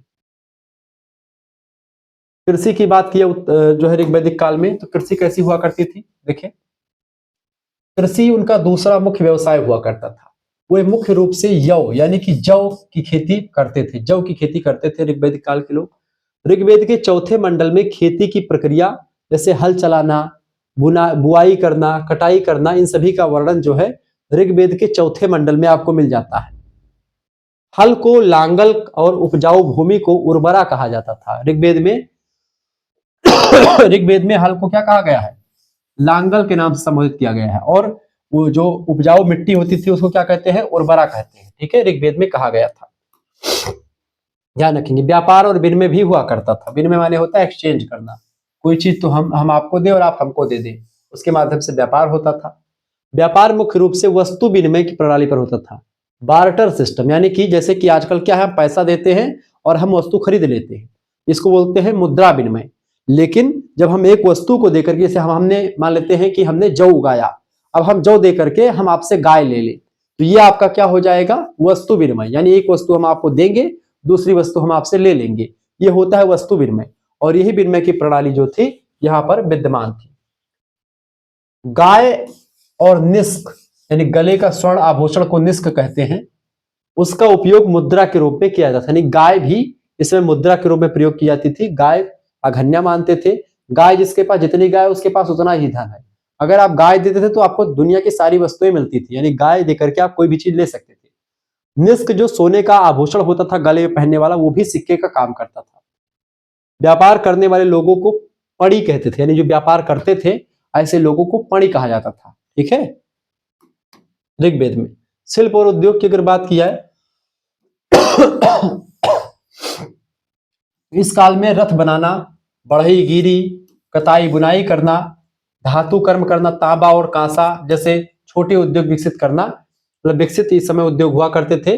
रथ बनाया जाता था, बढ़ई गिरी की जाती थी, तो ये सब जो है हस्तकला प्रचलित थी। निष्कर्षतः हम कह सकते हैं कि ऋग्वैदिक अर्थव्यवस्था आत्मनिर्भर और पशुधन पर केंद्रित थी, जहां धन का पैमाना गायों की संख्या से तय होता था। जिसके पास जितनी गाय वह उतना ही अमीर होता था। अगला क्वेश्चन आपका आ चुका 5वां नंबर प्रश्न है, कलिंग के युद्ध के महत्व की विवेचना कीजिए। सॉरी, कलिंग कलिंग का युद्ध 261 ईसा पूर्व में हुआ होगा। भारतीय इतिहास का एक युगांतकारी युद्ध माना जाता है। इसने न केवल सम्राट अशोक के जीवन को बदला, बल्कि भारत की विदेश नीति को भी नई दिशा दे दी। कलिंग युद्ध के बाद से अशोक का मन बदल गया और अशोक ने अहिंसा परमो धर्मा की बात को अपना लिया। और अशोक ने अब ना कभी भी युद्ध लड़ने की घोषणा कर दी। बौद्ध धर्म का प्रचार प्रसार करने लगा, तमाम सारी चीजें हुई। युद्ध का महत्व और प्रभाव, हृदय परिवर्तन हुआ अशोक का यहीं से। युद्ध के भीषण नरसंहार, कम से कम 1 लाख लोगों की मौत, लाशें देख करके अशोक भ्रमित हो गया। चील कौवा सब गिद्ध सब लाशों को खा रहे हैं। चारों तरफ शोर मचा हुआ है, पता नहीं कितनी स्त्रियां विधवा हो चुकी हैं, पता नहीं कितने लोगों का घर उजड़ चुका है। सब रो चिल्ला रहे हैं, सबकी लाशों पर कोई रोने वाला नहीं है। कोई रो रहा है, किसी का हाथ कटा पड़ा है, किसी का पैर कटा पड़ा है। ऐसी भीषण दृश्य को देख करके अशोक का मन द्रवीभूत हो जाता है। अशोक जो है ये सब देख करके अशोक का हृदय द्रवित हो उठा और उसने सदा के लिए युद्ध का त्याग कर दिया कि अब युद्ध ही नहीं लड़ेंगे। धम्म की विजय, अशोक ने भेरी घोष यानी युद्ध की घोषणा को त्याग करके धम्म घोष यानी धर्म की घोषणा आज से अपना ली। यानी कि अब युद्ध घोष यानी भेरी घोष अब नहीं करेगा, अब वो धम्म घोष यानी धर्म का प्रचार प्रसार करेगा। अशोक ने निर्णय ले लिया, बौद्ध धर्म का प्रचार प्रसार किया। इस युद्ध के बाद अशोक बौद्ध बन चुका था और उसने इस धर्म को विश्व स्तर पर फैलाने के लिए अपने दूत भेजे, अपने पुत्रों को, संघमित्रा पुत्री को, सभी को लंका, किसी को कहीं पर, किसी को कहीं पर, अलग अलग देशों में लोगों को बौद्ध धर्म के प्रचार के लिए अशोक ने भेजना प्रारंभ कर दिया और बौद्ध धर्म का प्रचार प्रसार शुरू कर दिया। अपने जो ज्ञान था, अपना जो उसका अभियान था, उसको धम्म चक्रों के माध्यम से प्रचलन किया, अपने अभियानों को खुदवाया, तमाम स्तंभ लेख लिखवाए, तमाम सारी चीजें करवाई। लोक कल्याण, राजा अब एक विजेता के बजाय अपनी प्रजा के पिता के रूप में कार्य करने लगा। अशोक का मन इस युद्ध से एकदम से बदल चुका था। अशोक वो था। अगला क्वेश्चन, तो कलिंग युद्ध का ये परिणाम हो जो मैंने आपको बताया। अशोक एक महान सम्राट था, इस कथन की विवेचना कीजिए। बिल्कुल था। इतिहासकार H.G. वेल्स नाम के एक इतिहासकार हैं। वो इतिहास के स्तंभों को भरने वाले हजारों राजाओं में अशोक का नाम अकेले ही एक तारे की तरह चमकता है, ऐसे बताते हैं। क्या कहते हैं H.G. वेल्स? इतिहास के स्तंभों को भरने वाले हजारों राजाओं में अशोक का नाम अकेले ही एक तारे की तरह चमकता है। अशोक की महानता केवल उसके साम्राज्य विस्तार में नहीं थी, बल्कि उसके चारित्रिक उत्थान और लोक कल्याण में निहित थी। क्योंकि जब बाद में वो कलिंग युद्ध के बाद में जब वो अपने चारित्र का उत्कृष्टता दिखाता है, वो लोक कल्याण की बात करता है, पब्लिक वेलफेयर की बात करता है, जनता के हित की बात करता है, जनता के पिता के रूप में काम करना चाहता है, जनता को सुखी देखना चाहता है, उसके बाद में वह कहीं ना कहीं पे महानता की श्रेणी में आ जाता है। महानता के कारण, पहला कारण धम्म की नीति। कलिंग युद्ध के बाद अशोक ने तलवार का रास्ता छोड़ करके धम्म, धम्म माने सरल, धम्म जो था पाली या प्राकृत भाषा का शब्द है, हिंदी में इसको धर्म कहते हैं, तो धम्म यानी धर्म का रास्ता चुना, अपनाया। उसका धम्म संकीर्ण नहीं था बल्कि सभी धर्मों का सार था, यानी इसमें हिंदू मतलब हिंदू और बौद्ध सभी दोनों का मिला जुला रूप था, जिसमें उस समय हिंदू संप्रदाय जो था वो आपका सनातन संस्कृति में जैसे शैव संप्रदाय, वैष्णव संप्रदाय, शाक्त संप्रदाय तमाम में बटा हुआ था, तो उन सभी का निचोड़ था, बल्कि सभी धर्मों का सार था, जिसमें बड़ों का सम्मान, अहिंसा और दया प्रमुख हुआ करते थे। ये सब सनातन धर्म में भी आपको मिल जाता है, बौद्ध धर्म में भी मिल जाता है। सारे धर्म बेसिकली एक ही है, सभी लोग, कोई भी धर्म आपको बुराई का रास्ता नहीं सिखाता है, हर एक धर्म आपको अच्छाई के मार्ग पर जाने के लिए प्रेरित करता है। ठीक है। दूसरी बात जो इसको महानता की श्रेणी में रखता है, जन कल्याणकारी कार्य। अशोक ने प्रजा की सुविधा के लिए सड़कों का निर्माण करवाया, छायादार वृक्ष, सड़कों किनारे छायादार वृक्ष लगवाए, कई सारे कुएं खुदवाए ताकि जो है जो आगंतुक रहे पानी पीने के लिए कुओं में पानी पी ले, और मनुष्यों के साथ साथ पशुओं के लिए भी मतलब कि जो है चिकित्सालय बनवाया था। किसने? इसने, ठीक है, अशोक ने। ठीक है, ये बात आप ध्यान रखेंगे। आगे देखते हैं, सांस्कृतिक एकता। अशोक ने पूरे भारत को एक भाषा यानी प्राकृत भाषा और एक लिपि, प्राकृत भाषा ब्राह्मी लिपि में समय लिखी जाती थी, ब्राह्मी लिपि से ही देवनागरी लिपि का विकास हुआ है, प्राकृत भाषा से बाद में अपभ्रंश भाषा, अपभ्रंश से हिंदी भाषा का विकास हुआ है। तो ब्राह्मी, प्राकृत भाषा और ब्राह्मी लिपि, लिपि माने होता है लिखने की कला। ठीक है, तो बाएं से दाएं जिस तरीके से हम लोग लिखते हैं, ये ब्राह्मी लिपि का ही एक नमूना है। देवनागरी लिपि बाद में आकर के बनी है यही ब्राह्मी। ब्राह्मी के सूत्र में बांधने का प्रयास किया, एक भाषा एक लिपि की बात करिए अशोक ने, इसलिए महानता की श्रेणी में आता है। अगली बात है कि विश्व शांति का दूत था ये। उसने बौद्ध धर्म को विदेशों, खास करके श्रीलंका, सीरिया, मिस्र जैसे देशों में बौद्ध धर्म के प्रचार प्रसार किया, अपने दूत भेजे, लेकिन कभी किसी पर धर्म थोपा नहीं, बल्कि धर्म को एक प्रकार से मानने के लिए रिक्वेस्ट करी कि भाई इस धर्म को आप माने। इस तरीके से लोगों ने उसकी रिस्पेक्ट बहुत करी। निष्कर्षतः अपनी प्रजा को अपनी संतान समझने वाला, युद्ध के बजाय प्रेम से हृदय जीतने वाला अशोक वास्तव में महान था, इसमें कोई दो राय नहीं। अशोक का नाम देव नाम प्रियदर्शी, देव नाम प्रिय। अशोक मतलब उतना सुंदर नहीं दिखता था, थोड़ा काला कलूटा दिखता था, अच्छा नहीं दिखता था उतना। ठीक है, तो इसको एक प्रकार से कई लोग नहीं पसंद भी करते थे। 7वां क्वेश्चन, समुद्रगुप्त की उपलब्धियों पर प्रकाश डालें। समुद्रगुप्त महान शासक था। समुद्रगुप्त को इसकी वीरता और विजयों के कारण से भारत का नेपोलियन कहा जाता है। उसकी उपलब्धियों का वर्णन हरिशेन नाम के एक लेखक है, उन्होंने प्रयाग प्रशस्ति लिखी। प्रयाग प्रशस्ति मतलब प्रयाग में एक स्तंभ है, उसी पर अशोक के ही उस पर स्तंभ पर पूरी प्रशस्ति लिखी हुई है समुद्रगुप्त की। समुद्रगुप्त जो है, समुद्रगुप्त गुप्त वंश के महान सम्राट थे। कुमार देवी लिच्छवियों की राजकुमारी और चंद्रगुप्त प्रथम के पुत्र हैं समुद्रगुप्त। उपलब्धियां जो समुद्रगुप्त साहब की रही हैं, आर्यावर्त की विजय, सकल आर्यावर्त को अपने अंडर में कर लिया था, कोई भी युद्ध हारा नहीं, जिधर भी चल देता था उधर पूरी की पूरी लोग सेनाएं खाली कर देती थी कि भाई आओ भैया आओ, तुम्हारा ही राज। उसने उत्तर भारत के 9 राजाओं को हरा करके उनके राज्यों को पूरी तरह से अपने साम्राज्य में मिला लिया, यानी पूरा उत्तर भारत जो था उसके चंगुल में था सम्राट समुद्रगुप्त की। दक्षिणापथ दक्षिण का अभियान भी चलाया। दक्षिण भारत के 12 राजाओं को हरा करके उसने उन्हें मुक्त कर दिया, यानी हराया पहले और हराने के बाद में कहा कि ले जाओ भाई, मुझे राज नहीं करना, लेकिन हाँ ये जान लेना कि भाई समुद्रगुप्त कोई है। और केवल कर यानी टैक्स वसूलने तक सीमित रखा, नहीं कि आप टैक्स दोगे और लेकिन राजा तुम ही बनी रहोगे। पहले हराया, फिर उनको मनवाया कि भाई आप टैक्स जो है तुम दोगे हमको, लेकिन राजा तुम ही रहोगे। इस तरीके से किया। अश्वमेध यज्ञ भी किया। अश्वमेध यज्ञ वही व्यक्ति करता था जिसको किसी का भय नहीं होता था, घोड़ा छोड़ देता था, उस घोड़े को पकड़ने वाला कोई नहीं मिलता था, जो पकड़ लेता था उसको युद्ध में पराजित करके फिर से घोड़ा छोड़ दिया जाता था। अश्वमेध यज्ञ, अपनी दिग्विजय के उपलक्ष्य में उसने अश्वमेध यज्ञ किया था और अश्वमेध पराक्रम अंकित सिक्के चलवाए थे, जिस पर अश्वमेध यज्ञ के सिक्के उस पर लिखे रहते थे। अश्वमेध यज्ञ किसने किया था? भगवान राम ने भी किया था। ठीक है, घोड़ा छोड़ा था, लव कुश ने पकड़ लिया था। ऐसे शासक था ये भी। कला और संगीत का संरक्षक था अशोक। सॉरी समुद्रगुप्त, वह न केवल योद्धा था बल्कि संगीत का भी प्रेमी था। सिक्कों जो अशोक इसके समुद्रगुप्त के सिक्के हैं, सोने के सिक्के जो चलवाए थे, उस पर इसका जो चित्र बना हुआ है वो बीड़ा बजाते हुए बना हुआ है, यानी ये उसे बीड़ा बजाते हुए दिखाया गया है, यानी कि ये माता सरस्वती का अनन्य भक्त था, वैष्णव संप्रदाय को मानता था, भगवान विष्णु की पूजा करता था और बहुत ही प्रतापी शासक था। इसके बारे में इतिहासकार B.A. स्मिथ कहते हैं कि ये भारत का नेपोलियन था, लेकिन नेपोलियन वाटरलू का युद्ध पराजित हो जाता है, लेकिन समुद्रगुप्त एक भी युद्ध नहीं हारा। इसलिए भारत का समुद्रगुप्त जो था ये समुद्रगुप्त ही था। नेपोलियन से तुलना इसकी उतनी परफेक्ट नहीं होती है मेरे हिसाब से, क्योंकि नेपोलियन युद्ध हारा भी था, लेकिन अशोक का एक भी युद्ध हारने का वर्णन आपको किसी भी अभिलेख में नहीं मिलता है। सारे युद्ध जीता, कहा जाता है 100 से अधिक युद्ध जीता था समुद्रगुप्त ने। जिधर भी चल देता था उधर के राजा महाराजा तो इसकी इस पराजय को स्वीकार कर लेते थे, या फिर लड़ते थे तो हार जाते थे, कोई जीतता नहीं था इससे। एक ऐसा महान सम्राट हुआ, ठीक है, समुद्रगुप्त, गुप्त शासक। इसीलिए गुप्त काल को इसने, चाहे वास्तुकला की बात हो, चाहे शिक्षा की बात हो, चाहे संस्कृति की बात हो, चाहे कला की बात हो, सब में आगे बढ़ाया। 8वां पर राजपूत उत्पत्ति सिद्धांत बताइए, राजपूतों की उत्पत्ति का। देखिए राजपूतों की उत्पत्ति का प्रथम भारतीय इतिहास में प्रश्न भारतीय इतिहास में काफी विवादास्पद रहा है। इसके मुख्य रूप से दो प्रमुख मत रहे हैं, एक भारतीय उत्पत्ति का मत और एक विदेशी उत्पत्ति का मत। तो पहला सिद्धांत है अग्निकुंड का सिद्धांत, जो भारतीय उत्पत्ति का मत है, फेमस है।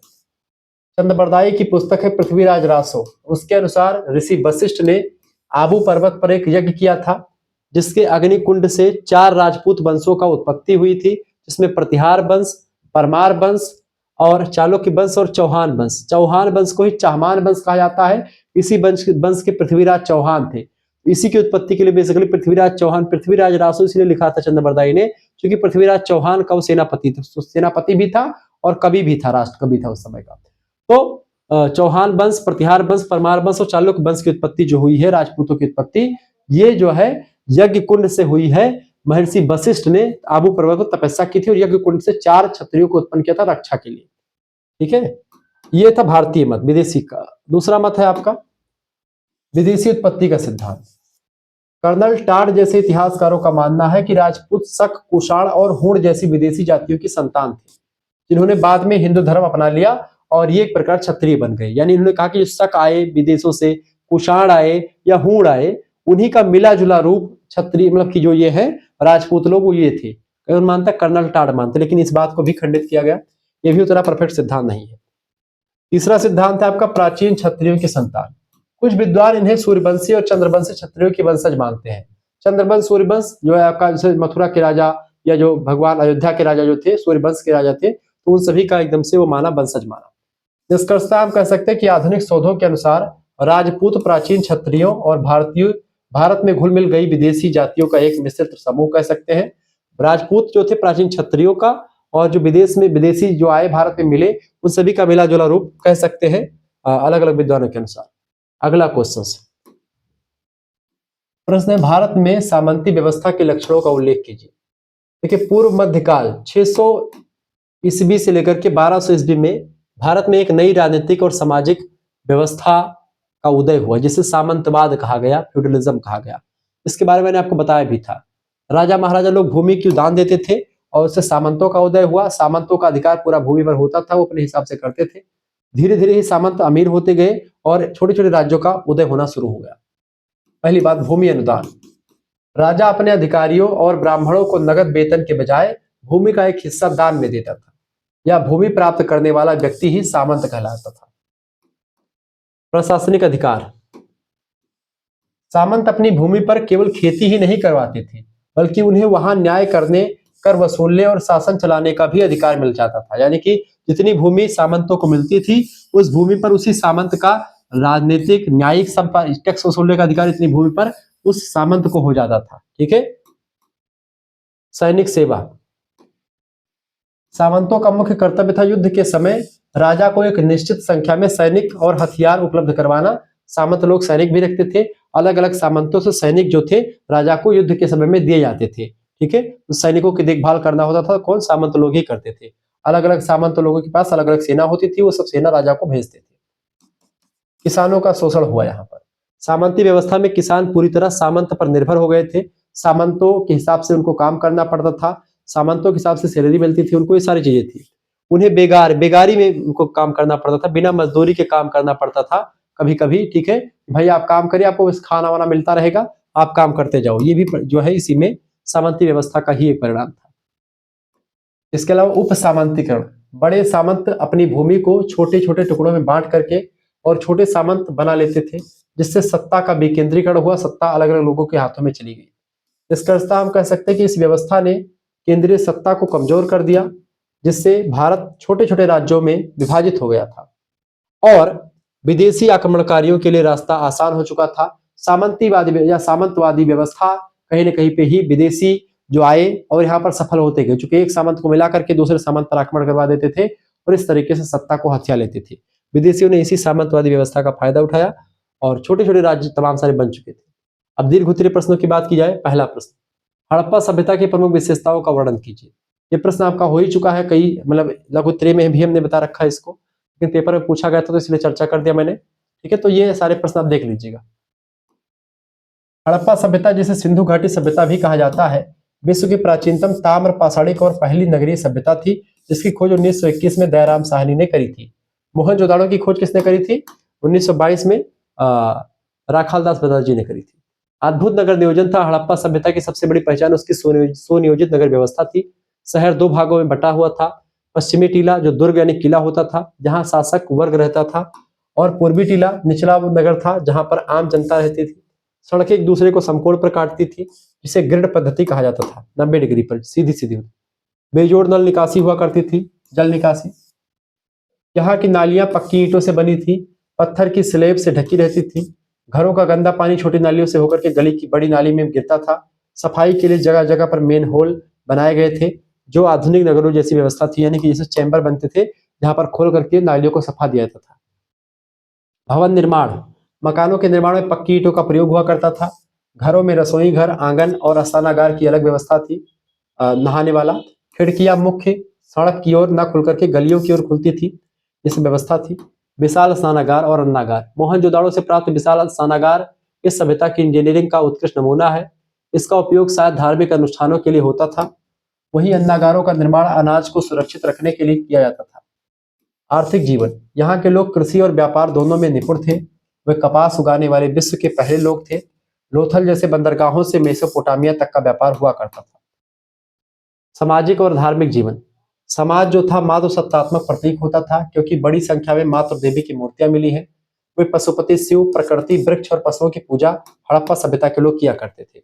निष्कर्षतः हम कह सकते हैं कि अपनी उन्नत सोच और तकनीकी कौशल के कारण हड़प्पा सभ्यता आज भी इतिहासकारों और इंजीनियरों के लिए प्रेरणा का स्रोत बनी हुई है। अगला क्वेश्चन आपका आ चुका है, चंद्रगुप्त मौर्य की उपलब्धियों का वर्णन कीजिए। देखिए चंद्रगुप्त मौर्य की उपलब्धि, चंद्रगुप्त मौर्य भारत के पहले ऐतिहासिक चक्रवर्ती सम्राट थे। उन्होंने अपने गुरु चाणक्य यानी कौटिल्य की सहायता से नंद वंश का अंत करके मौर्य साम्राज्य की स्थापना की थी। नंद वंश का अंतिम शासक था घनानंद, उसको मार करके गद्दी पर बैठे थे चंद्रगुप्त मौर्य और मौर्य वंश की स्थापना करी। प्रमुख उपलब्धियां इसकी, पहली उपलब्धि थी चंद्रगुप्त की, ये चंद्रगुप्त मौर्य की मगध की विजय। चंद्रगुप्त ने सर्वप्रथम पश्चिमोत्तर भारत से यूनानियों को भगाया और फिर चाणक्य की कूटनीति से क्रूर नंद शासक धनानंद को पराजित करके मगध के सिंहासन पर अधिकार कर लिया। सेल्यूकस निकेटर से भी युद्ध बाद में क्या हुआ? सेल्यूकस निकेटर जो मैंने आपको बताया था, सिकंदर का सेनापति था, उसने युद्ध किया। सेल्यूकस से युद्ध और संधि, 305 ईसा पूर्व में यूनानी शासक सेल्यूकस निकेटर ने भारत पर आक्रमण किया। चंद्रगुप्त ने उसे करारी शिकस्त दी। संधि के स्वरूप सेल्यूकस ने अपनी पुत्री हेलेना का विवाह चंद्रगुप्त से कर दिया और एरिया आराकोसिया जैसे 4 महत्वपूर्ण प्रांत मौर्य साम्राज्य को दे दिया। किसने? सेल्यूकस निकेटर ने अपनी पुत्री का शादी भी कर दी। पुत्री की शादी के दौरान एक संधि यह भी रखी गई थी कि जो चाणक्य ने कहा कि जो चंद्रगुप्त और हेलेना से पुत्र उत्पन्न होगा वो भारत के गद्दी पर कभी नहीं बैठेगा। विशाल साम्राज्य विस्तार, चंद्रगुप्त ने उत्तर भारत में हिमालय से लेकर के दक्षिण में मैसूर तक और पूरब में बंगाल से लेकर के पश्चिम में अरब सागर तक एक विशाल भूभाग पर अपना साम्राज्य स्थापित किया, अखंड भारत का निर्माण किया। यह पहला मौका था जब लगभग पूरा भारत एक केंद्रीय सत्ता के अधीन हो चुका था। कुशल प्रशासन, चंद्रगुप्त ने एक अत्यंत सुव्यवस्थित शासन प्रणाली विकसित की थी। मेगास्थनीज की इंडिका पुस्तक में कहा गया है कि पाटलिपुत्र का प्रशासन 30 सदस्यों की 6 समितियों के द्वारा चलाया जाता था। उसके पास एक विशाल अस्थायी सेना और गुप्तचर विभाग भी इसके पास हुआ करता था, जो कि चाणक्य की कूटनीति पर सब कुछ चलता था। अंतिम समय और धर्म। अपने जीवन के अंतिम दिनों में चंद्रगुप्त मौर्य ने जैन धर्म स्वीकार कर लिया। वे भद्रबाहु के साथ श्रवण बेलगोला यानी कर्नाटक चले गए और संलेखना नाम की एक प्रथा होती है, उस प्रथा को अपना लिया। अपने प्राण त्याग दिए। संलेखना प्रथा एक होती है जिसमें क्या होता है, बिना खाए पिए आप रहते हैं और उसमें आपकी डेथ भी हो जाती है, बिना खाए पिए रहते हैं लगातार, ठीक है, साधना करते रहते हैं, तो इस संलेखना प्रथा उसी को बोलते हैं, ठीक है। ये बात ध्यान रखेंगे। निष्कर्षतः हम कह सकते हैं कि चंद्रगुप्त मौर्य ने खंडित भारत को एकता के सूत्र में पिरोया और एक ऐसे साम्राज्य की नींव रखी चंद्रगुप्त मौर्य ने, जिसे उनके पोते अशोक ने चरम पर पहुंचा दिया। यानी अशोक जो था ये पोता था किसका, यानी कि नाती जिसको कह सकते हैं। अशोक किसका नाती था? चंद्रगुप्त मौर्य का ही नाती था। अगला क्वेश्चन से गुप्त कालीन कला और स्थापत्य कला की विवेचना कीजिए। देखिए, गुप्त काल भारतीय इतिहास का स्वर्ण युग कहा जाता है। इस काल में कला और स्थापत्य के क्षेत्र में जो प्रगति हुई उसने भारतीय संस्कृति को एक नई ऊंचाई प्रदान की। प्रमुख कलात्मक विकास गुप्त काल में पहली बात, मंदिर स्थापत्य का जन्म हुआ। भारत में मंदिरों के निर्माण की शुरुआत वास्तव में गुप्त काल से ही हुई। इस काल के मंदिर ऊंचे चबूतरों पर बनाए जाते थे, उनमें शिखर और गर्भगृह की भी विकसित अवधारणा बताई गई। यानी गर्भगृह यहाँ पर मूर्ति रखी जाती है, शिखर यानी जो ऊपर वाला ये वाला एरिया होता है शिखर, शिखर के नीचे होता था गर्भगृह, ठीक है, और उसकी चारों तरफ बाउंड्री होती थी जहां परिक्रमा के लिए रहता था, मंदिर की व्यवस्था थी। उदाहरण के रूप में यह झांसी का दशावतार मंदिर, देवगढ़, जो अपनी सुंदर नक्काशी और शिखर के लिए प्रसिद्ध है। अगला दूसरी बात है मूर्ति कला। गुप्तकालीन मूर्तियों में आध्यात्मिकता और शालीनता का अद्भुत संगम आपको दिखाई पड़ता है। जैसे मथुरा, सारनाथ, पाटलिपुत्र इसके प्रमुख केंद्र हैं जहां पर मूर्तियां आप देख सकते हैं। उदाहरण के रूप में सारनाथ के धम्म चक्र प्रवर्तन मुद्रा वाली बुद्ध की प्रतिमा विश्व प्रसिद्ध प्रतिमा के रूप में देखी जाती है। चित्रकला की बात की गुप्त काल में, तो चित्रकला के नमूने बड़े जबरदस्त है। इस काल में चित्रकला अपने चरमोत्कर्ष पर थी। अजंता की गुफाओं के चित्र आप देख सकते हैं, इसका श्रेष्ठ उदाहरण है गुफा संख्या 16 और 17 के चित्र, जैसे मरणासन राजकुमारी का चित्र और भावनाओं और रंगों के सटीक प्रयोग के लिए जाने जाते हैं। यानी चित्र जो गुफा आपको मिलती है अजंता की गुफाएं, उसमें आपको बहुत सारी चित्रकारी आपको दिखती है जो गुप्तकालीन स्थापत्य कला का चित्रकला का नमूना है। धातु कला की अगर बात की जाए तो गुप्त कला के लोग धातु कला में भी निपुण थे। गुप्त काल के कारीगर धातु विज्ञान में बहुत उन्नत थे। उदाहरण के लिए दिल्ली का मेहरौली लौह स्तंभ जो है बड़ा फेमस है, जिसमें सदियों बाद भी जंग नहीं लगा है, ऐसा लौह का प्रयोग किया है। और सुल्तानगंज से प्राप्त बुद्ध की विशाल तांबे की मूर्ति जो है ये भी इसका एक नमूना है। तो गुप्त काल में एक प्रकार से चाहे स्थापत्य कला की बात की जाए या स्वर्ण कला की बात की जाए, किसी भी कला की बात, गुप्त सिक्कों की बात की जाए, गुप्त कला के जो है शिक्षा की बात की जाए, संस्कृति की बात की, नंबर 1 पर था। निष्कर्षतः गुप्तकालीन कला ने न केवल सुंदरता पर ध्यान दिया बल्कि उसमें भारतीय धर्म और संस्कृति की आत्मा को भी पिरोया। अगला क्वेश्चन से उत्तर भारत के प्रमुख राजपूत वंशों का संक्षिप्त वर्णन कीजिए।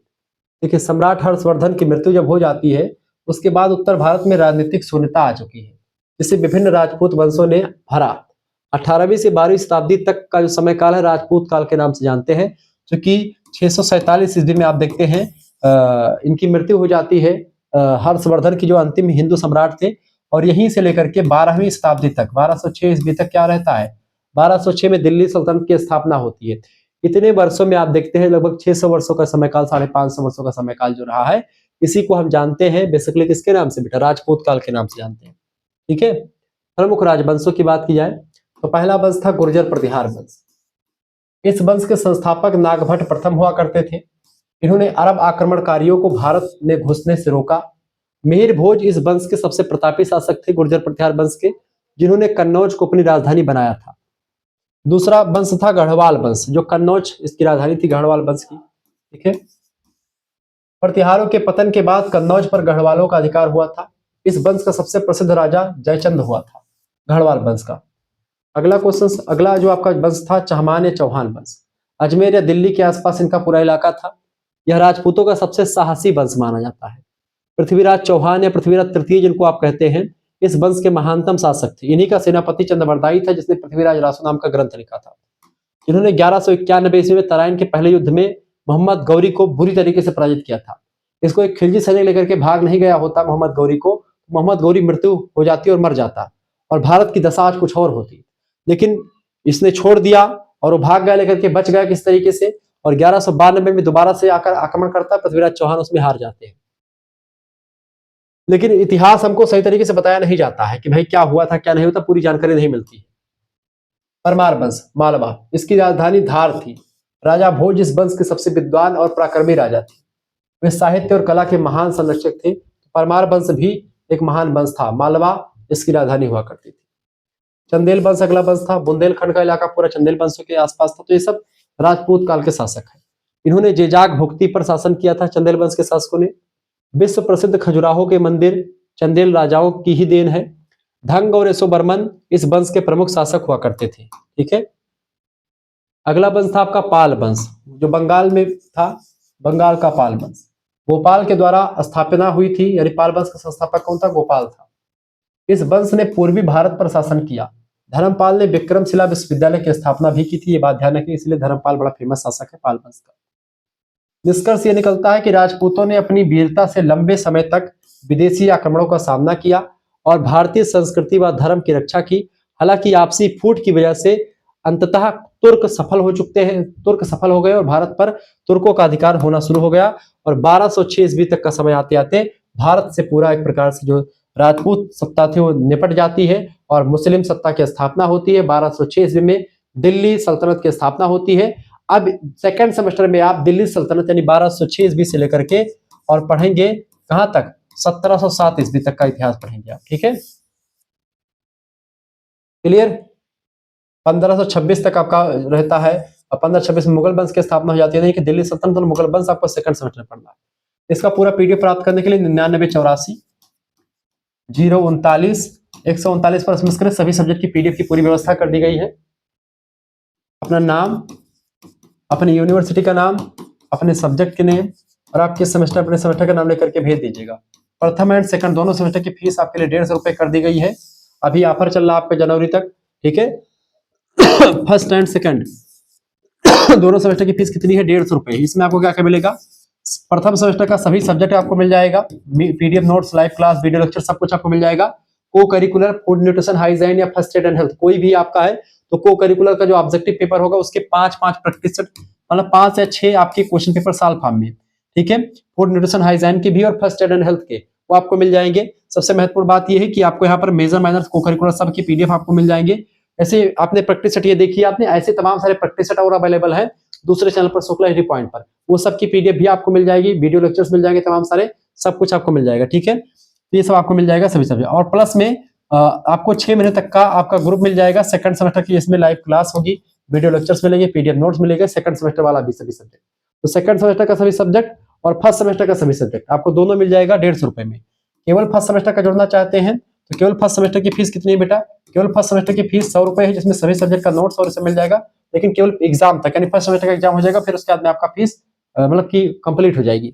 लेकिन अगर केवल सेकंड सेमेस्टर का जुड़ना चाहते हैं तो केवल सेकंड सेमेस्टर की फीस भी 100 रुपए है। लेकिन फर्स्ट एंड सेकंड दोनों के साथ जुड़ेंगे तो 150 रुपए में ही आपका हो जाएगा, सभी सब्जेक्ट का मिल जाएगा। सभी विश्वविद्यालय के बच्चे पढ़ सकते हैं। राम मनोहर लोहिया अवध विश्वविद्यालय, वीर बहादुर सिंह पूर्वांचल, महात्मा गांधी काशी विद्यापीठ, जनरल चंद्रशेखर बलिया विश्वविद्यालय, एमजी प्यारी बरेली रोहिलखंड, मासा कुम्हरी सहारनपुर, राजा महेंद्र प्रताप सिंह स्टेट यूनिवर्सिटी, मां विंध्यवासिनी मिर्जापुर विश्वविद्यालय, चौधरी चरण सिंह मेरठ विश्वविद्यालय, छत्रपति साहूजी महाराज कानपुर विश्वविद्यालय, रज्जू भैया university, Bundelkhand university Jhansi, doctor Bhimrao Ambedkar Agra विश्वविद्यालय, लखनऊ विश्वविद्यालय, राजस्थान के विश्वविद्यालय, बिहार के विश्वविद्यालय, झारखंड के विश्वविद्यालय, मध्य प्रदेश के विश्वविद्यालय के सारे बच्चे पढ़ सकते हैं। ठीक है, इसके अलावा अगर बात की जाए तो मां विंध्यवासिनी मिर्जापुर और मां पाटेश्वरी बलरामपुर विश्वविद्यालय, सिद्धार्थ यूनिवर्सिटी कपिलवस्तु, दीनदयाल उपाध्याय गोरखपुर विश्वविद्यालय, सभी के बच्चे जुड़ सकते हैं। जिनको भी जुड़ना है तुरंत एसएमएस कर, देर ना करें। ठीक है, जिनको जुड़ना है वही एसएमएस करेंगे। अब फीस कैसे जमा करनी है? जैसे ही आप इस नंबर पर एसएमएस करेंगे आपके पास एक क्यूआर कोड स्कैनर भेजा जाएगा, उसी पर आपको 150 रुपए फीस जमा कर देनी होगी दोनों सेमेस्टर के लिए। एक सेमेस्टर के लिए 100 रुपए केवल, अगर फर्स्ट का लेना तो 100 रुपए फीस, दोनों का लेना फर्स्ट एंड सेकंड का 50 रुपए और करेंगे तो पूरा सेकंड सेमेस्टर 6 महीने तक की क्लास भी मिल जाएगी ना। तो फायदा ये आपका, फायदा किसमें? 150 वाले में। तो इससे आपको क्या मिल जाएगा? सब कुछ आपको मिल जाएगा। और जैसे फीस जमा कर देंगे आप, ये फीस आप खुद भी जमा कर सकते हैं, किसी दूसरे से भी जमा करवा सकते हैं, कोई इशू नहीं है। तो आपको जोड़ दिया जाएगा और सब कुछ आपको मिलता रहेगा, वहां पर कंप्लीट जानकारी मिलती रहेगी। धन्यवाद, मिलते हैं फिर नेक्स्ट वीडियो में। तब तक के लिए जय हिंद, जय भारत, आप सभी का बहुत बहुत धन्यवाद हमारे से जुड़ने के लिए। इसी प्रकार से अपना प्यार दुलार बनाए रखें। बहुत बहुत धन्यवाद। वीडियो को शेयर कर दीजिएगा, लाइक कर दीजिएगा।